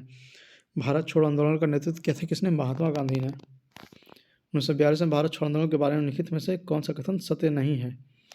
तो इसका आंसर यहाँ पे स्टार मार्क दिया हुआ है, आप लोग इसे विवरण बॉक्स में पढ़ सकते हैं। लिखित में से किस पार्टी ने भारतीय छोड़ो आंदोलन का समर्थन नहीं किया था? तो यह थे उपयुक्त सभी डी ऑप्शन, मतलब Hindu Mahasabha, communist party of India ने और United unionist party of Punjab ने, यह तीनों ने सपोर्ट नहीं किया था। निम्नलिखित में से किन पार्टियों ने भारत छोड़ो आंदोलन का समर्थन नहीं किया था? तो यह थे हिंदू महासभा ने, कम्युनिस्ट पार्टी ऑफ इंडिया ने और यूनियनिस्ट पार्टी ऑफ पंजाब ने सपोर्ट नहीं किया था। डी ऑप्शन उपयुक्त सभी। निम्नलिखित में से किसने 1942 में भारत छोड़ो आंदोलन का प्रस्ताव समर्थन किया था? तो यह था सरदार वल्लभ भाई पटेल। निम्नलिखित में से किसने 1942 में भारत छोड़ो आंदोलन का समर्थन किया था? तो यह था सरदार वल्लभ भाई पटेल। 1942 में कांग्रेस के बम्बई अधिवेशन में किसके द्वारा भारत छोड़ो प्रस्तावित किया गया था? तो यह थे जवाहरलाल नेहरू। 1942 में कांग्रेस के बम्बई अधिवेशन में किसके द्वारा भारत छोड़ो प्रस्ताव प्रस्तावित किया गया था? तो ये थे जवाहरलाल नेहरू। भारत छोड़ो प्रस्ताव का आलेख बनाया था किसने? तो यह थे महात्मा गांधी। भारत छोड़ो प्रस्ताव का आलेख बनाया था किसने? तो महात्मा गांधी ने। भारत छोड़ो का नारा किसने दिया था? तो यह दिए थे यूसुफ मेहर अली ने। भारत छोड़ो का नारा किसने दिया था? तो यह था यूसुफ मेहर अली। जब भारतीय राष्ट्रीय कांग्रेस ने भारत छोड़ो आंदोलन प्रस्ताव पारित किया, कांग्रेस के अध्यक्ष कौन था? तो यह थे मौलाना अबुल कलाम आज़ाद। जब भारतीय राष्ट्रीय कांग्रेस ने भारत छोड़ो आंदोलन प्रस्ताव पारित किया था तो कांग्रेस के अध्यक्ष थे तो मौलाना अबुल कलाम आज़ाद। इनमें से कौन भारतीय राष्ट्रीय कांग्रेस का लगातार 6 वर्षों तक अध्यक्ष था? तो यह थे अबुल कलाम आज़ाद। निम्नलिखित में से कौन भारतीय राष्ट्रीय कांग्रेस के लगातार 6 वर्ष तक अध्यक्ष थे? तो यह थे अबुल कलाम आज़ाद। भारत छोड़ो आंदोलन फल था किसका? तो बी ऑप्शन 2, 3 और 4। भारत पर जापानी आक्रमण की धमकी का, गांधी जी के लेखों में देशवासियों को हिंसक साधन अपनाने के लिए भड़काने का, और AICC द्वारा अगस्त 1942 में एक प्रस्ताव पारित करने का। तो बी ऑप्शन हो जाएगा 1, 2, 4। एक हो जाएगा क्रिप्स के प्रस्तावों से भारतीयों के निराशा का। 1, 2 और 4। भारत छोड़ो आंदोलन के समय निम्नलिखित में से किसने कांग्रेस रेडियो का प्रसारण किया? तो यह थे उषा मेहता। भारत छोड़ो आंदोलन के समय निम्नलिखित में से किसने कांग्रेस रेडियो का प्रसारण किया था? तो यह थे उषा मेहता। भारतीय स्वतंत्रता आंदोलन के संदर्भ में उषा मेहता की ख्याति है। तो ये ऑप्शन भारत छोड़ो आंदोलन की बेला में गुप्त कांग्रेस रेडियो चलाने के हेतु। भारतीय स्वतंत्रता आंदोलन के संदर्भ में उषा मेहता की ख्याति है भारत छोड़ो आंदोलन की बेला में गुप्त कांग्रेस रेडियो चलाने हेतु। निम्न से कौन कांग्रेस रेडियो पर भारत छोड़ो आंदोलन की अवधि में नियमित रूप से कार्यक्रम प्रसारित करता था? यह थे राम मनोहर लोहिया। निम्न में से कौन कांग्रेस रेडियो पर भारत छोड़ो आंदोलन की अवधि में नियमित रूप से कार्यक्रम प्रस्तावित करता था? यह थे राम मनोहर लोहिया। भारत छोड़ो आंदोलन के दौरान बकरी का टापू में अखिल भारतीय आज़ाद दस्ता का गठन किया गया था? तो यह थे जयप्रकाश नारायण। भारत छोड़ो आंदोलन के दौरान बकरी का टापू में अखिल भारतीय आज़ाद दस्ता का गठन किया गया था? तो यह थे जयप्रकाश नारायण। भारत छोड़ो आंदोलन के समय इंग्लैंड के प्रधानमंत्री थे कौन? तो यह थे चर्चिल। अमेरिकी पत्रकार जो महात्मा गांधी के भारत छोड़ो आंदोलन के दौरान उनके साथ थे का नाम था लुई फिशर। अमेरिकी पत्रकार जो महात्मा गांधी के भारत छोड़ो आंदोलन के दौरान उनके साथ थे कौन थे? तो थे लुई फिशर। महात्मा गांधी के जीवनकार लुई फिशर था एक अमेरिकी पत्रकार। महात्मा गांधी के जीवनकार लुई फिशर था क्या? एक अमेरिकी पत्रकार। महात्मा गांधी के जीवनकार लुई फिशर संबंध थे किससे? तो यह थे भारत छोड़ो आंदोलन से। महात्मा गांधी के जीवनीकार लुई फिशर संबंध थे किससे? तो भारत छोड़ो आंदोलन से। निम्नलिखित पत्रकारों में से कौन महात्मा गांधी के जीवनीकार थे? तो यह थे लुई फिशर। निम्नलिखित पत्रकारों में से कौन महात्मा गांधी के जीवनीकार थे? तो यह थे लुई फिशर। भारत छोड़ो आंदोलन से उत्पन्न दंगे किस क्षेत्र में सबसे अधिक व्यापक रहे? तो डी ऑप्शन 1 और 4 मतलब बिहार और संयुक्त प्रांत में। भारत छोड़ो आंदोलन से उत्पन्न दंगे किस क्षेत्र में सबसे अधिक व्यापक रहे? तो यह था भारत और संयुक्त प्रांत। यहाँ पे कथन कारण वाला प्रश्न दिया हुआ है। तो कथन, लॉर्ड लिथगो ने 1942 में अगस्त आंदोलन को सिपाही विद्रोह के बाद सर्वाधिक गंभीर विद्रोह कहा। यह बिल्कुल सही है। कुछ क्षेत्रों में किसान व्यापक जन आंदोलन में उठ खड़े हुए थे, यह भी सही है। तो ए ऑप्शन हो जाएगा। ए और आर दोनों सही है और आर ए की सही व्याख्या करता है। लॉर्ड लिथगो ने 1942 में अगस्त आंदोलन को सिपाही विद्रोह के बाद सर्वाधिक गंभीर विद्रोह कहा था, यह बिल्कुल सही है। कुछ क्षेत्रों में किसान व्यापक जन आंदोलन में उठ खड़े हुए थे, यह भी सही हो जाएगा। तो ये ऑप्शन हो जाएगा इसका। डॉक्टर राजेंद्र प्रसाद ने 9 अगस्त 1942 को गिरफ्तार करके भेजा गया था कहाँ? तो बांकीपुर जेल में। डॉक्टर राजेंद्र प्रसाद को 9 अगस्त 1942 को गिरफ्तार करके भेजा गया था कहाँ? तो बांकीपुर जेल में। भारत छोड़ो आंदोलन के संदर्भ में महात्मा गांधी को कहाँ बंदी बनाया गया था? तो यह थे बम्बई में। भारत छोड़ो आंदोलन के संदर्भ में महात्मा गांधी को कहाँ बंदी बनाया गया था? तो यह था बम्बई में। भारत छोड़ो प्रस्ताव पारित होने के बाद गांधी जी को कैद किया गया था कहाँ? तो आगा खां पैलेस में। भारत छोड़ो प्रस्ताव पारित होने के बाद गांधी जी को कैद किया गया था कहाँ? तो आगा खां पैलेस में। महात्मा गांधी तथा उनके सहयोगियों की 1942 में हुई धरपकड़ से बिहार में बहुत दंगे हुए। इसमें रेल सेवा पूर्ण रूप से ठप हो गई थी। उनमें अधिकतर प्रभावित जिला था कौन सा? तो यह था मुंगेर। महात्मा गांधी तथा उनके सहयोगियों की 1942 में हुए धरपकड़ में बिहार में बहुत दंगे हुए। इसमें रेल सेवा पूर्ण रूप से ठप हो गई। इसमें अधिकतम प्रभावित जिला था कौन सा? तो यह था मुंगेर। जयप्रकाश नारायण को राष्ट्रीय स्तर के नेता की पहचान किस संदर्भ में मिली? तो यह थी भारत छोड़ो आंदोलन। जयप्रकाश नारायण को राष्ट्रीय स्तर के नेता की पहचान किस संदर्भ में मिली? तो यह था भारत छोड़ो आंदोलन। निम्नलिखित नेताओं में से किसने भारत छोड़ो आंदोलन के दौरान जेल से फरार होकर भूमिगत गतिविधियों को संगठित किया? तो यह थे जयप्रकाश नारायण। निम्नलिखित नेताओं में से किसने भारत छोड़ो आंदोलन के दौरान जेल से फरार होकर भूमिगत गतिविधियों को संगठित किया था? तो यह थे जयप्रकाश नारायण। भारत, यहाँ पे कथन कारण वाला प्रश्न दिया हुआ है। भारत छोड़ो आंदोलन से लोगों को जागृत करने और साहस दिलाने में सफलता मिली, यह बिल्कुल सही है। करो या मरो का नारा लोगों के मन में प्रवेश कर गया, यह भी सही होगा। तो ए और आर दोनों सही है और आर एक ही सही व्याख्या करता है। फिर से, भारत छोड़ो आंदोलन से लोगों को जागृत करने और साहस दिलाने में सफलता मिली। करो या मरो का नारा लोगों के मन में प्रवेश कर गया, तो ए ऑप्शन होगा। ए और आर दोनों सही है और आर एक ही सही स्पष्टीकरण करता है। फिर से कथन कारण वाला प्रश्न है। राष्ट्रीय स्वयं सेवक संघ 1942 में भारत छोड़ो आंदोलन से पृथक रहा, यह बिल्कुल सही है। और इनका विचार था कि इस आंदोलन से भारत की स्वतंत्रता में देरी होगी, यह गलत है। तो सी ऑप्शन हो जाएगा। ए सही है परंतु आर असत्य है। फिर से राष्ट्रीय स्वयं सेवक संघ ने 1942 में भारत छोड़ो आंदोलन से पृथक रहा, यह बिल्कुल सही है। और इनका विचार था कि इस आंदोलन से भारत की स्वतंत्रता में देरी होगी, यह कथन गलत है। तो ए ऑप्शन सी ऑप्शन हो जाएगा। ए सही है परंतु आर गलत है।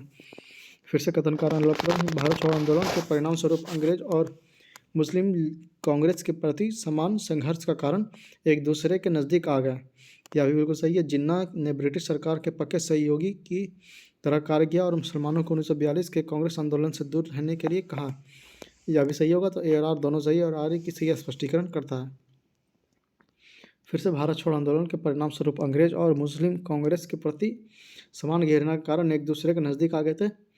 जिन्होंने ब्रिटिश सरकार के पक्के सहयोगी की तरह कार्य किया और मुसलमानों को 1942 के कांग्रेस आंदोलन से दूर रखने के लिए कहा, यह भी बिल्कुल सही होगा। तो ए इसका आंसर हो जाएगा। स्वतंत्रता संग्राम के दौरान अरुणा आसिफ अली किस भूमिगत क्रियाकलाप के प्रमुख महिला संगठक थे? तो यह थे भारत छोड़ो आंदोलन।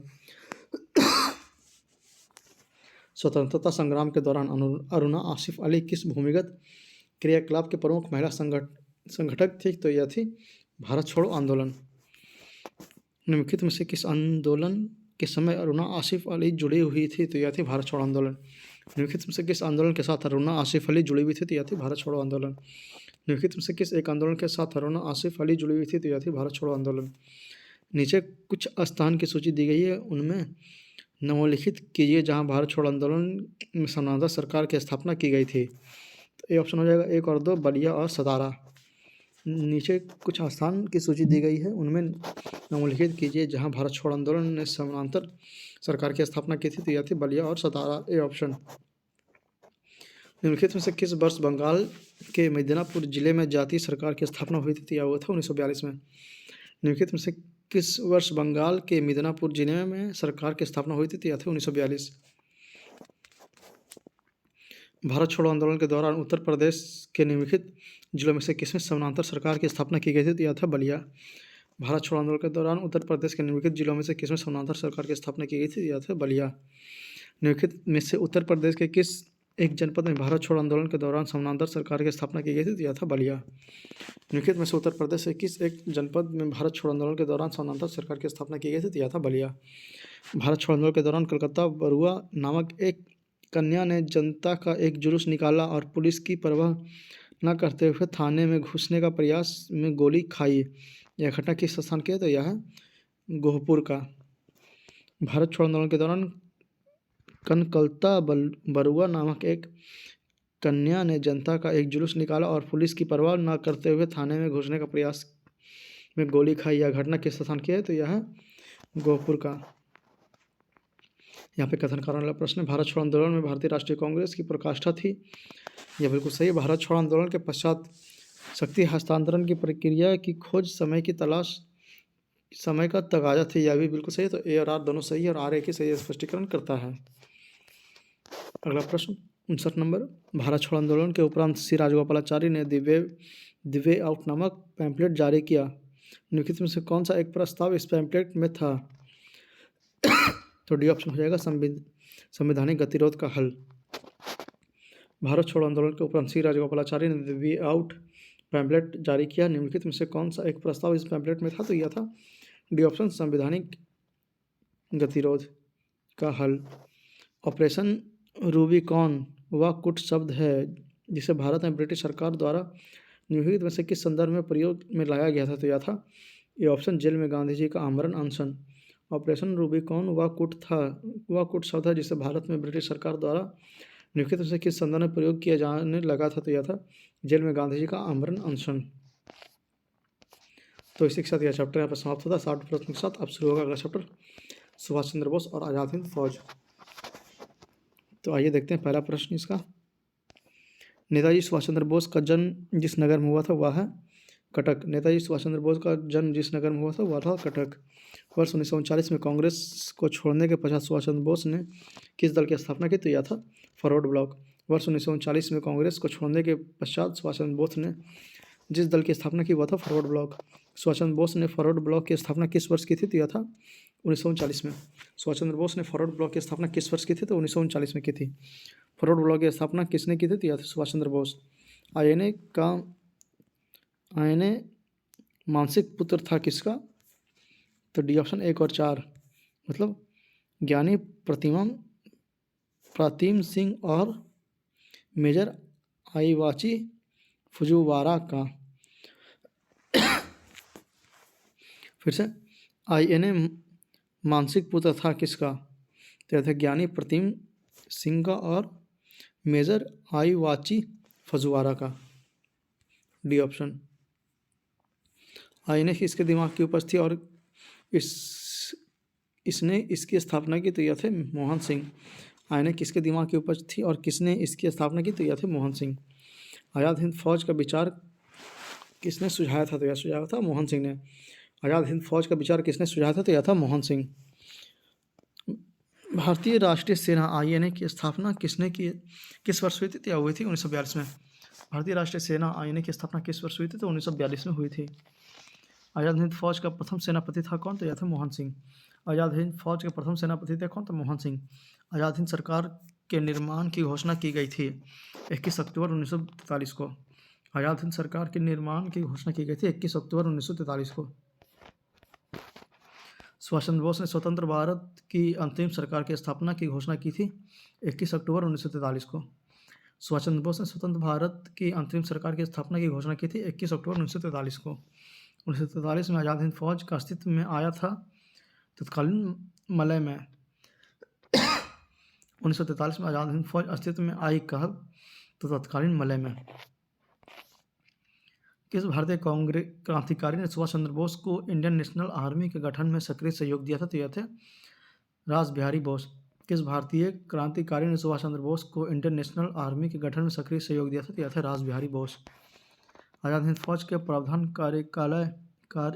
कार्यालय कहाँ स्थित है? तो यह स्थित है रंगून में। आईएनएफ आज़ाद हिंद फौज का प्रधान कार्यालय कहाँ स्थित था? तो यह था रंगून में। निम्नलिखित में कौन आज़ाद हिंद फौज से जुड़े हुए नहीं थे? तो यह थे बीसी दत्ता।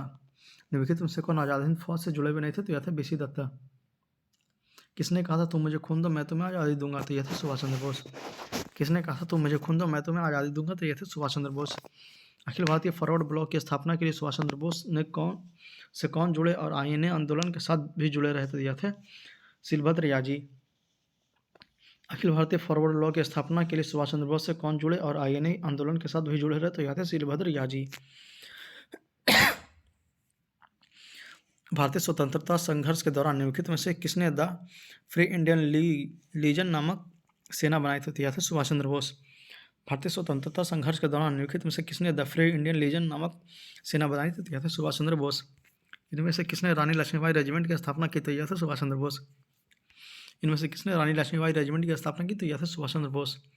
निम्नलिखित में से किस एक ने सुभाष चंद्र बोस को देश नायक कहा था? तो यह थे रविन्द्रनाथ टैगोर। निम्नलिखित में से किस एक ने सुभाष चंद्र बोस को देश नायक कहा था? तो यह थे रविन्द्रनाथ टैगोर। जय हिंद किसका नारा था? तो यह था सुभाष चंद्र बोस का। जय हिंद किसका नारा था? तो सुभाष चंद्र बोस का। आज़ाद हिंद फौज दिवस किस तिथि को मनाया गया था? तो यह था 12 नवंबर 1945। आज़ाद हिंद फौज दिवस किस तिथि को मनाया गया था? तो यह था 12 नवंबर 1945। आज़ाद हिंद फौज के किस सैनिक को 7 वर्ष के कारावास का दंड दिया गया था? यह थे राशिद अली। आज़ाद हिंद फौज के किस सैनिक को 7 वर्ष का कारावास का दंड दिया गया था? तो यह था राशिद अली। निम्नलिखित में से आज़ाद हिंद फौज के किस अधिकारी को लाल किले पर चलाए गए मुकदमे का सामना नहीं किया था? यह थे मोहन सिंह। निम्नलिखित में से आज़ाद हिंद फौज के किस अधिकारी ने लाल किले पर चलाए गए मुकदमे का सामना नहीं किया? तो यह था मोहन सिंह। बाकी गुरबख्श सिंह, प्रेम सहगल और शाहनवाज थे। निम्नलिखित में से किसने 1945 में आज़ाद हिंद फौज की ओर से लाल किले के मुकदमे में पैरवी कर रही वकीलों की अध्यक्षता की थी? तो यह थे भूलाबाई देसाई। निम्नलिखित में से किसने 1945 में आज़ाद हिंद फौज की ओर से लाल किले के मुकदमे में पैरवी कर रहे वकीलों की अध्यक्षता की थी? तो यह थे भूलाबाई देसाई। आज़ाद हिंद फौज के अधिकारियों के उनके लाल किले में चल रहे मुकदमे में उनके पक्ष में निम्नलिखित में से किसने वकालत की थी? तो यह थे सर टीबी सप्रू। आज़ाद हिंद फौज के अधिकारियों के उनके लाल किले में चल रहे मुकदमे के उनके पक्ष में निम्नलिखित में से किसने वकालत की थी? तो यह थे मोतीलाल नेहरू, सर टीबी सप्रू। वर्ष 1945 में आज़ाद हिंद फौज के लाल किले में दिल्ली के मुकदमे की पैरवी निम्नलिखित में से किसने नहीं की थी? तो यह थे सरदार वल्लभ भाई पटेल। वर्ष 1945 में आज़ाद हिंद फौज में लाल किले में दिल्ली के मुकदमे की पैरवी निम्नलिखित में से किसने नहीं की थी? तो यह थे सरदार वल्लभ भाई पटेल। निम्नलिखित में से कौन प्रसिद्ध आईएनए मुकदमे की वकील थे? तो यह थे सीओडी मतलब आसिफ अली और भूलाबाई देसाई। निम्नलिखित में से कौन प्रसिद्ध आईएनए के मुकदमे के वकील थे? तो यह थे आसिफ अली और भूलाबाई देसाई। इनमें से 1945-46 में दिल्ली में हुए आईएनए के मुकदमे के पक्ष में पेश हुए वकील थे? तो यह थे भूलाबाई देसाई। इनमें से 1945-46 में दिल्ली में हुए आईएनए के मुकदमे के पक्ष में पेश हुए वकील थे? तो भूलाबाई देसाई। दिल्ली के लाल किले में प्रसिद्ध आज़ाद हिंद फौज का अभियोग चलाया गया था वर्ष 1945 में। दिल्ली के लाल किले में प्रसिद्ध आज़ाद हिंद फौज का अभियोग चलाया गया था वर्ष 1945 में। आईएनए के अधिकारियों का मुकदमा चलाया गया था लाल किला दिल्ली में। आईएनए के अधिकारियों पर मुकदमा चलाया गया था लाल किला दिल्ली में। औपनिवेशिक भारत के संदर्भ में शाहनवाज खान, प्रेम कुमार सहगल और गुरबख्श सिंह ढिल्लों याद किए जाते हैं? तो डी ऑप्शन आज़ाद हिंद फौज के अधिकारियों के रूप में। वर्ष 1945 में प्रमुख घटनाएं निम्नलिखित थी? तो सी ऑप्शन 1, 2, 4 बेबल योजना, शिमला सम्मेलन और आज़ाद हिंद फौज का मुकदमा। सी ऑप्शन 1, 2, 4 बेबल योजना, शिमला सम्मेलन और आज़ाद हिंद फौज का मुकदमा। सुभाष चंद्र बोस का राजनीतिक गुरु कौन थे? तो यह थे CR दास। सुभाष चंद्र बोस के राजनीतिक गुरु कौन थे? तो यह थे CR दास। इलाहाबाद में संपन्न कांग्रेस कार्यकारी समिति की बैठक में निम्नलिखित सदस्यों में से एक सदस्य भारत के नाजीवाद, फासीवाद और साम्राज्यवाद विरोधी निश्चित रुख के कारण जापान के विरुद्ध गुरिल्ला युद्ध की अपनी योजना के पक्ष में बहुमत जुटाने में सक्षम हुए थे? जवाहरलाल नेहरू। तो इसी के साथ यह चैप्टर यहाँ पर समाप्त होता है। अब शुरू हुआ कैबिनेट मिशन योजना 1946। पहला प्रश्न, कैबिनेट मिशन की अध्यक्षता किसके द्वारा की गई थी? तो यह थे CP लॉरेंस। कैबिनेट मिशन की अध्यक्षता किसके द्वारा की गई थी? तो यह थे CP लॉरेंस। 1946 में कैबिनेट मिशन का नेतृत्व किया गया था किसके द्वारा? तो सर पैथिक लॉरेंस के द्वारा। 1946 में कैबिनेट मिशन का नेतृत्व किया गया था किसके द्वारा? तो सर पैथिक लॉरेंस के द्वारा।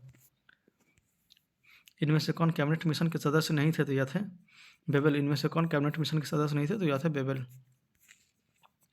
निम्नलिखित में से किसने 1946 के कैबिनेट मिशन का नेतृत्व किया था? तो यह थे सर पैथिक लॉरेंस।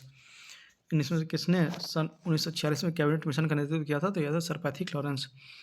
द्वितीय विश्व युद्ध के बाद 1946 में कौन भारत आया था? तो यह आया थे कैबिनेट मिशन। द्वितीय विश्व युद्ध के बाद 1946 में कौन भारत आया था? तो यह आया था कैबिनेट मिशन। इनमें से किस एक ने भारत के लिए त्रिस्तरीय शासन व्यवस्था का प्रस्ताव किया था? तो यह था कैबिनेट मिशन। निम्नलिखित में से किस एक ने भारत के लिए त्रिस्तरीय शासन व्यवस्था का प्रस्ताव किया था? तो यह था कैबिनेट मिशन। 1946 में कैबिनेट मिशन 3 कैबिनेटीय मंत्री के गठन से गठित था। निम्नलिखित में से कौन इसके सदस्य नहीं था? तो यह थे लॉर्ड एमरी। 1946 में कैबिनेट मिशन 3 कैबिनेट मंत्रियों के से गठित था। इनमें से कौन इसके सदस्य नहीं थे? तो पैथिक लॉरेंस थे, A.V. अलेक्जेंडर था, सर स्टैफोर्ड क्रिप्स भी थे, लॉर्ड एमरी इसके सदस्य नहीं थे। निम्नलिखित में कौन एक कैबिनेट मिशन का सदस्य नहीं था? तो यह था जॉन साइमन। निम्नलिखित में कौन कैबिनेट मिशन का सदस्य नहीं था? तो यह था जॉन साइमन। इन व्यक्तियों में कैबिनेट मिशन का सदस्य नहीं था कौन? तो यह था विलियम वुड। इन व्यक्तियों में कौन कैबिनेट मिशन के सदस्य नहीं था? तो यह था विलियम वुड। इसका प्रस्ताव मई में आया। इसमें अभी भी भारत के विभाजन मुक्त रखने की आकांक्षा थी, जिसका ब्रिटिश प्रांतों में मिलकर बने एक संघीय राज्य के रूप में होता था। उपयुक्त उद्देश्य का संबंध है किससे? तो यह है कैबिनेट मिशन से। कैबिनेट मिशन योजना के विषय में निम्नलिखित में से कौन सा सही नहीं है? तो यह प्रांतीय समूहीकरण, यह बिल्कुल सही है। भारतीय सदस्यों वाला अंतरिम मंत्रिमंडल, यह भी सही है। पाकिस्तान की स्वीकृति इसमें नहीं होगा। फिर संविधान निर्माण का अधिकार भी था, तो सी ऑप्शन इसमें गलत हो जाएगा, पाकिस्तान की स्वीकृति। निम्नलिखित में से किसने वायसराय की एग्जीक्यूटिव काउंसिल के पुनर्गठन का सुझाव किया, जिसमें वॉर मेमोयर सहित सभी विभाग भारतीय नेताओं द्वारा धारण किए जाने थे? तो यह था कैबिनेट मिशन 1946। निम्नलिखित में से किसने वायसराय की एग्जीक्यूटिव काउंसिल के पुनर्गठन का सुझाव किया, जिसमें वॉर मेमोरियल सहित सभी विभाग भारतीय नेताओं द्वारा धारण किए जाने थे? तो यह थे कैबिनेट मिशन 1946। कैबिनेट मिशन के संदर्भ में निम्नलिखित में से कौन सा कथन सही है? तो ए ऑप्शन हो जाएगा, केवल एक। इसने एक संघीय सरकार के लिए सिफारिश की थी। कैबिनेट मिशन के संदर्भ में निम्नलिखित में से कौन एक कथन सही है? तो ए ऑप्शन, इसने एक संघीय सरकार की सिफारिश की थी। कैबिनेट मिशन भारत में आया था कब? तो इसका आंसर ई हो जाएगा, उपयुक्त में से कोई नहीं, या उपयुक्त में से एक से अधिक, क्योंकि आया था 1946 में। नीचे दिए गए कथन, यहाँ पे कथन कारण दिया हुआ है। 1946 में मुस्लिम लीग ने कैबिनेट मिशन प्लान के लिए दी गई अपनी स्वीकृति वापस ले ली थी, यह बिल्कुल सही है। और 1946 में गठित अंतिम सरकार में मुस्लिम लीग शामिल हुआ था, यह भी सही है। तो इसका आंसर बी हो जाएगा। ए और आर कथन दोनों सही है, परंतु कथन आर कथन ए का व्याख्या नहीं करता है। फिर से 1946 में मुस्लिम लीग ने कैबिनेट मिशन प्लान के लिए दी गई अपनी स्वीकृति वापस ले ली थी, यह बिल्कुल सही है। 1946 में गठित अंतरिम सरकार में मुस्लिम लीग शामिल हुआ था, यह भी बिल्कुल सही है। तो बी ऑप्शन हो जाएगा इसमें। कांग्रेस के निम्नलिखित नेताओं में से कौन एक कैबिनेट मिशन योजना के पक्ष में पूरी तरह से था? तो ए आंसर हो जाएगा इसमें, महात्मा गांधी। कांग्रेस के निम्नलिखित नेताओं में से कौन कैबिनेट मिशन की योजना के पक्ष में पूरी तरह से था? तो यह था महात्मा गांधी। वह कौन सा कांग्रेस अध्यक्ष था जिसने क्रिप्स मिशन के लॉर्ड बेवल दोनों से बर्ताव की थी? तो यह थे अब्दुल कलाम आज़ाद। वह कौन कांग्रेस नेता था जिसने क्रिप्स मिशन व लॉर्ड बेवल दोनों से वार्ताएं की थी? तो यह थे अब्दुल कलाम आज़ाद। कैबिनेट मिशन में भारत आगमन के समय भारतीय राष्ट्रीय कांग्रेस के अध्यक्ष कौन थे? तो यह थे मौलाना अबुल कलाम आज़ाद। कैबिनेट मिशन के भारत आगमन के समय भारतीय राष्ट्रीय कांग्रेस के अध्यक्ष कौन थे? तो यह थे मौलाना अबुल कलाम आज़ाद। संविधान सभा 1946, अगला चैप्टर। स्वतंत्र भारत के लिए संविधान की रचना हेतु संविधान सभा का विचार निम्न में से सबसे प्रथम प्रस्तुत किया गया था किसके द्वारा? तो यह था कांग्रेस पार्टी ने 1936 में। स्वतंत्र भारत के लिए संविधान की रचना हेतु संविधान सभा का विचार निम्न में से सर्वप्रथम प्रस्तुत किया गया था कांग्रेस पार्टी ने 1936 में। संविधान सभा जिसने भारतीय संविधान का निर्माण किया का गठन किया गया था? D option, cabinet mission plan के अंतर्गत। संविधान सभा जिसमें भारतीय संविधान का निर्माण किया गया था, गठित किया गया किसके द्वारा? तो कैबिनेट मिशन प्लान के अंतर्गत। निम्नलिखित में से किस एक ने भारत के संविधान सभा के गठन का विचार किया था? तो यह था कैबिनेट मिशन योजना। निम्नलिखित में से किस एक ने भारत के लिए संविधान सभा के गठन का विचार किया था? तो यह था कैबिनेट मिशन योजना। कैबिनेट मिशन योजना के अंतर्गत संविधान निर्मात्री परिषद में प्रत्येक प्रांत को आवंटित सदस्य संख्या निर्धारित करने के लिए एक प्रतिनिधि कितने जनसंख्या के अनुपात में था? तो यह था 10 लाख व्यक्ति। कैबिनेट मिशन योजना के अंतर्गत संविधान निर्मात्री परिषद में प्रत्येक प्रांत के को आवंटित सदस्य संख्या निर्धारित करने के लिए एक प्रतिनिधि कितनी जनसंख्या के अनुपात में था? तो यह था 10 लाख। संविधान सभा का पहला सत्र हुआ था कब? तो हुआ था 9 दिसंबर 1946 को। संविधान सभा का पहला सत्र हुआ था 9 दिसंबर 1946 को। इनमें से कौन भारतीय संविधान सभा का अध्यक्ष था? तो यह था डॉक्टर राजेंद्र प्रसाद। इनमें से कौन भारतीय संविधान का अध्यक्ष था? तो यह था डॉक्टर राजेंद्र प्रसाद। भारतीय उपनिवेश के लिए प्रभुसत्ता संपन्न संविधान सभा का प्रथम अध्यक्ष थे? तो यह थे राजेंद्र प्रसाद। भारतीय उपनिवेश के लिए प्रभुसत्ता संपन्न संविधान सभा के प्रथम अध्यक्ष थे? तो कौन थे? थे डॉक्टर राजेंद्र प्रसाद। निम्नलिखित कथनों में कौन सा एक सही है? तो ए ऑप्शन, वर्ष 1946 में प्रांतीय सभाओं द्वारा भारत की संविधान सभा चुनी गई, यह बिल्कुल सही है। फिर से निम्नलिखित में कौन एक सही है? तो वर्ष 1946 में प्रांतीय सभाओं द्वारा भारत के संविधान सभा चुनी गई थी? यह बिल्कुल सही है। सत्यनारायण सिन्हा किनके साथ जुड़े हुए थे? तो यह जुड़े हुए थे भारत छोड़ो आंदोलन के साथ। सत्यनारायण सिन्हा किसके साथ जुड़े हुए थे? तो यह थे भारत छोड़ो आंदोलन के साथ। इनमें से किसने ब्रिटिश युगल की केंद्रीय लेजिस्लेटिव असेंबली तथा स्वतंत्र भारत की संसद के अध्यक्ष का पद संभाला था? तो यह थे जीवी मावलंकर। इनमें से किसने ब्रिटिश युग की केंद्रीय लेजिस्लेटिव असेंबली तथा स्वतंत्र भारत की संसद के अध्यक्ष का पद संभाला था? तो यह थे जेबी के मावलंकर। तो इसी के साथ यह चैप्टर यहाँ पे समाप्त होता है। अब शुरू होगा अंतरिम सरकार का गठन। पहला प्रश्न देखते हैं। 1946 में गठित अंतरिम कैबिनेट के अध्यक्षता किसने की थी? तो यह थे जवाहरलाल नेहरू। 1946 में गठित अंतरिम कैबिनेट की अध्यक्षता किसने की थी? तो यह थे जवाहरलाल नेहरू। पंडित जवाहरलाल नेहरू के नेतृत्व में अंतरिम सरकार का गठन हुआ था सितंबर 1946 में। पंडित जवाहरलाल नेहरू के नेतृत्व में अंतिम सरकार का गठन हुआ था सितंबर 1946 में। जवाहरलाल नेहरू के अधीन एक अंतिम सरकार का गठन कब हुआ था? तो यह हुआ था सितंबर 1946 में। 1946 में बनी अंतिम सरकार में डॉक्टर राजेंद्र प्रसाद के पास कौन सा विभाग था? तो यह था खाद्य तथा कृषि।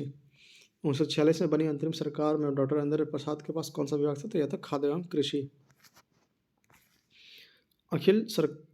आरंभिक सरकार 1946 में रेल मंत्री का कार्य कौन देखता था? तो यह थे अशफाक अली। अंतरिम सरकार 1946 में रेल मंत्री का कार्य कौन देखते थे? यह थे अशफाक अली। वर्ष 1946 में मुस्लिम लीग को अंतरिम सरकार में सम्मिलित किया गया, तब लियाकत खां को जो विभाग दिया गया वह था सी ऑप्शन वित्त विभाग। जब 1946 में भारतीय मुस्लिम लीग को अंतरिम सरकार में सम्मिलित किया गया था, तब लियाकत अली को जो विभाग दिया गया था वह था वित्त विभाग। निम्नलिखित में से कौन नेहरू के अंतरिम सरकार 1946 में वित्त मंत्री था? तो यह था लियाकत अली खां। निम्नलिखित में कौन नेहरू के अंतरिम सरकार 1946 में वित्त मंत्री था? तो यह था लियाकत अली खां। निम्नलिखित में कौन अंतरिम सरकार के सदस्य नहीं था? तो यह था बी आर अम्बेडकर। निम्नलिखित में कौन अंतरिम सरकार के सदस्य नहीं थे? तो यह थे बी आर अम्बेडकर।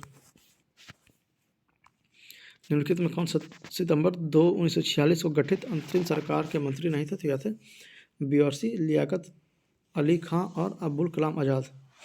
निम्नलिखित में कौन सितंबर 1946 में गठित अंतरिम सरकार में मंत्री नहीं थे? तो यह थे लियाकत अली खां और अब्दुल कलाम आज़ाद। 1946 में चुनाव के पश्चात मुस्लिम लीग ने किस प्रांत में अपनी सरकार बनाई थी? तो यह थे बंगाल। 1946 के चुनाव के पश्चात मुस्लिम लीग ने किस प्रांत में अपनी सरकार बनाई थी? तो यह था बंगाल। निम्नलिखित में से कौन सी तिथि मुस्लिम लीग ने सीधी कार्यवाही दिवस हेतु सुनिश्चित की थी? तो यह थी 16 अगस्त 1946। निम्नलिखित में से कौन सी तिथि मुस्लिम लीग ने सीधी कार्यवाही दिवस हेतु सुचालित की थी? तो यह थी 16 अगस्त 1946। तो इसके साथ यह चैप्टर यहाँ पर समाप्त होता है। अब शुरू होगा अगला चैप्टर, भारत का विभाजन एवं स्वतंत्रता। तो पहला प्रश्न, जब भारत को स्वतंत्रता प्राप्त हुई थी, यूके में निम्नलिखित में से किस एक पार्टी की सत्ता थी? तो यह थी लेबर पार्टी। जब भारत को स्वतंत्रता प्राप्त हुई, यूके में निम्नलिखित में से किस एक पार्टी की सत्ता थी? तो यह थी लेबर पार्टी। भारत के स्वतंत्र होते समय इंग्लैंड का प्रधानमंत्री कौन था? तो यह था क्लीमेंट एटली। भारत के स्वतंत्र होते समय इंग्लैंड के प्रधानमंत्री कौन था? तो यह था क्लीमेंट एटली। ब्रिटिश सरकार ने जून 1946 में हुए भारत छोड़ने की घोषणा की थी फरवरी 1947 में। ब्रिटिश सरकार ने जून 1946 तक भारत छोड़ने की घोषणा की थी फरवरी 1946 में।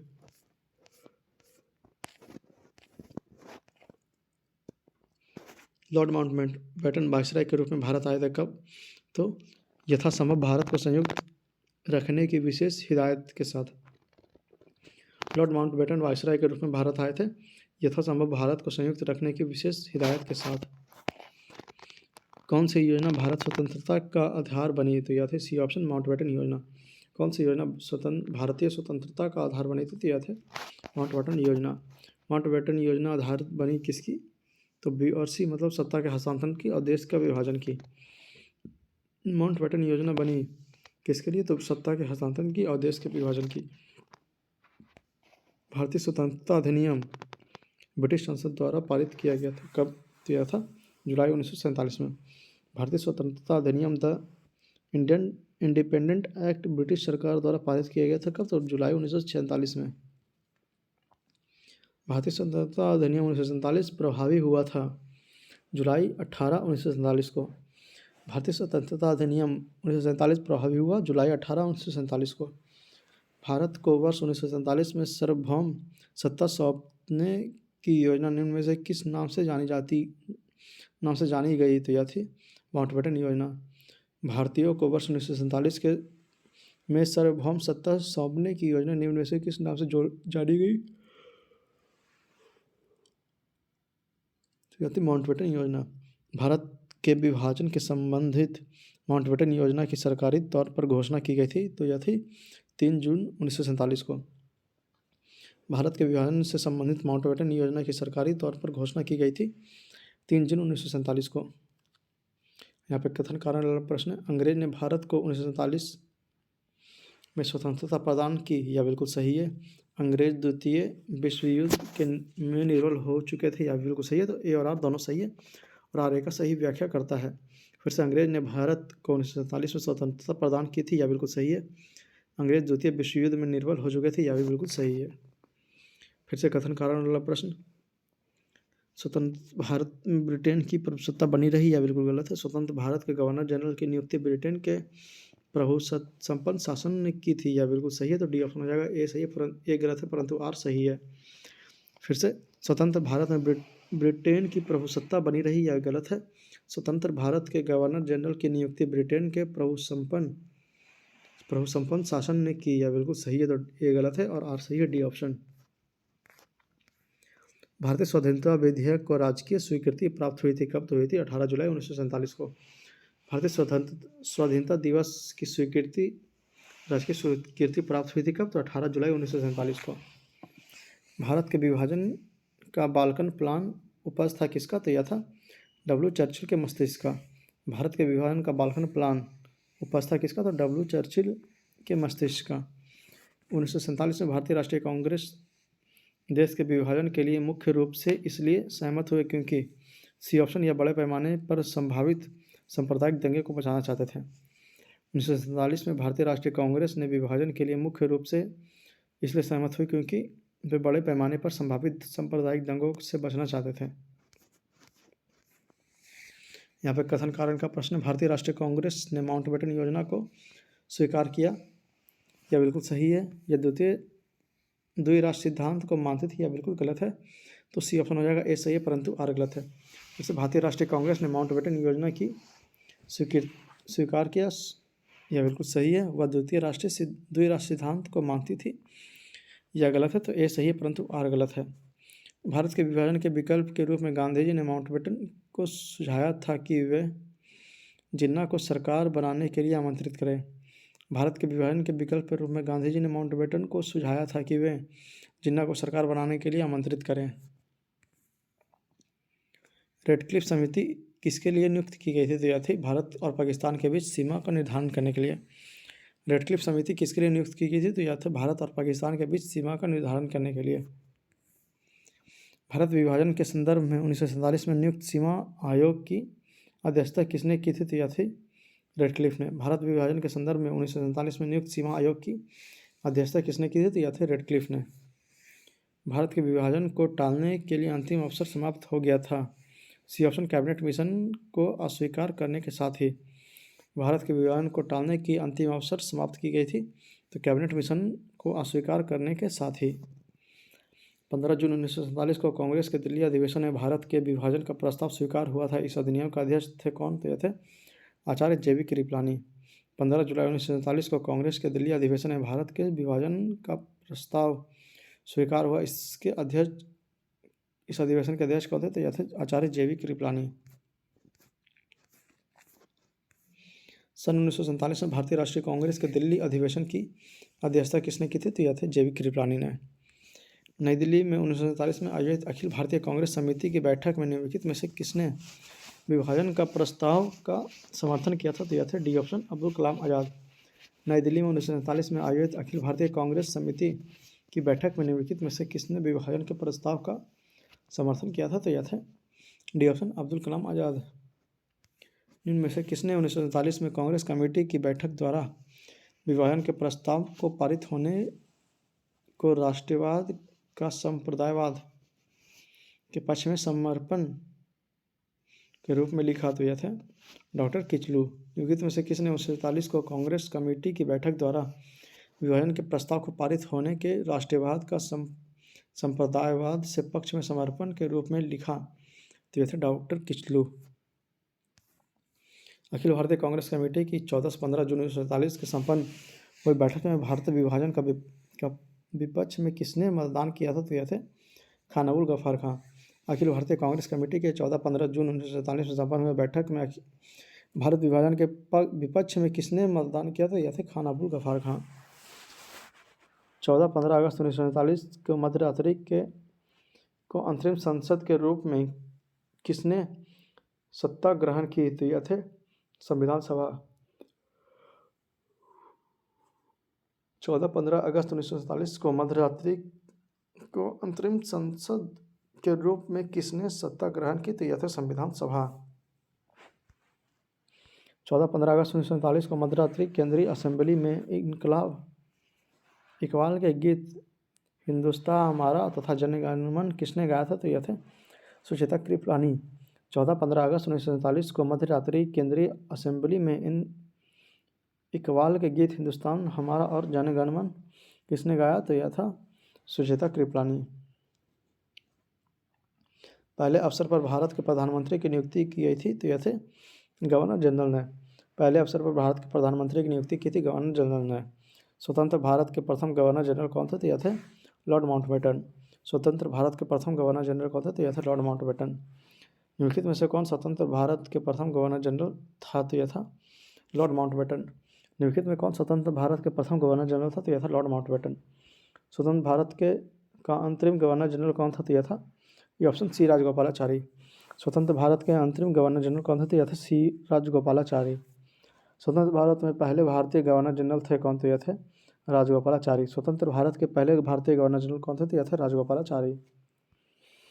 भारत का प्रथम एवं अंतिम भारतीय गवर्नर जनरल थे कौन तो यह थे सी राजगोपालाचारी। भारत के प्रथम एवं अंतरिम भारतीय गवर्नर जनरल कौन थे तो यह थे सी राजगोपालाचारी। भारत का अंतरिम वायसराय था कौन तो यह था लॉर्ड माउंटबेटन। भारत का अंतरिम वायसराय था कौन यह था लॉर्ड माउंटबेटन। स्वतंत्र भारत का प्रथम विधि मंत्री थे कौन तो यह थे B option B R Ambedkar. स्वतंत्र भारत के प्रथम विधि मंत्री थे कौन बी आर अम्बेडकर। बिल्कुल प्रारंभ से भारत के राष्ट्रपति के पद पर आसीन व्यक्तियों का निम्न में से कौन सा सही क्रम है तो यह D option Rajendra Prasad, S Radhakrishnan और जाकिर हुसैन विवे गिरी। फिर से बिल्कुल प्रारंभ से भारत के राष्ट्रपति के पद पर आसीन व्यक्तियों का निम्न में से कौन सा सही क्रम है तो पहले राजेंद्र प्रसाद, फिर एस राधाकृष्णन, फिर जाकिर हुसैन, फिर विवे गिरी।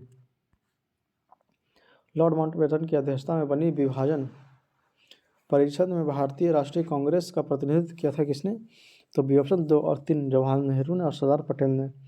लॉर्ड माउंटबेटन की अध्यक्षता में बनी विभाजन परिषद में भारतीय राष्ट्रीय कांग्रेस का प्रतिनिधित्व किया था किसने तो जवाहरलाल नेहरू और सरदार पटेल ने। बी ऑप्शन 2 और 3।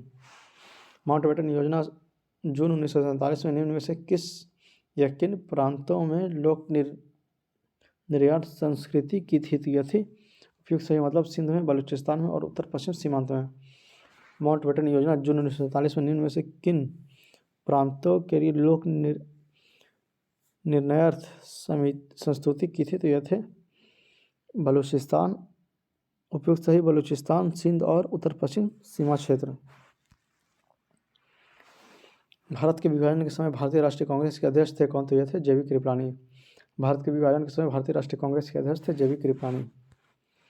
15 अगस्त 1947 को निम्न में से कौन भारतीय राष्ट्रीय कांग्रेस के अध्यक्ष थे तो यह थे सीनामत जेबी कृपलानी।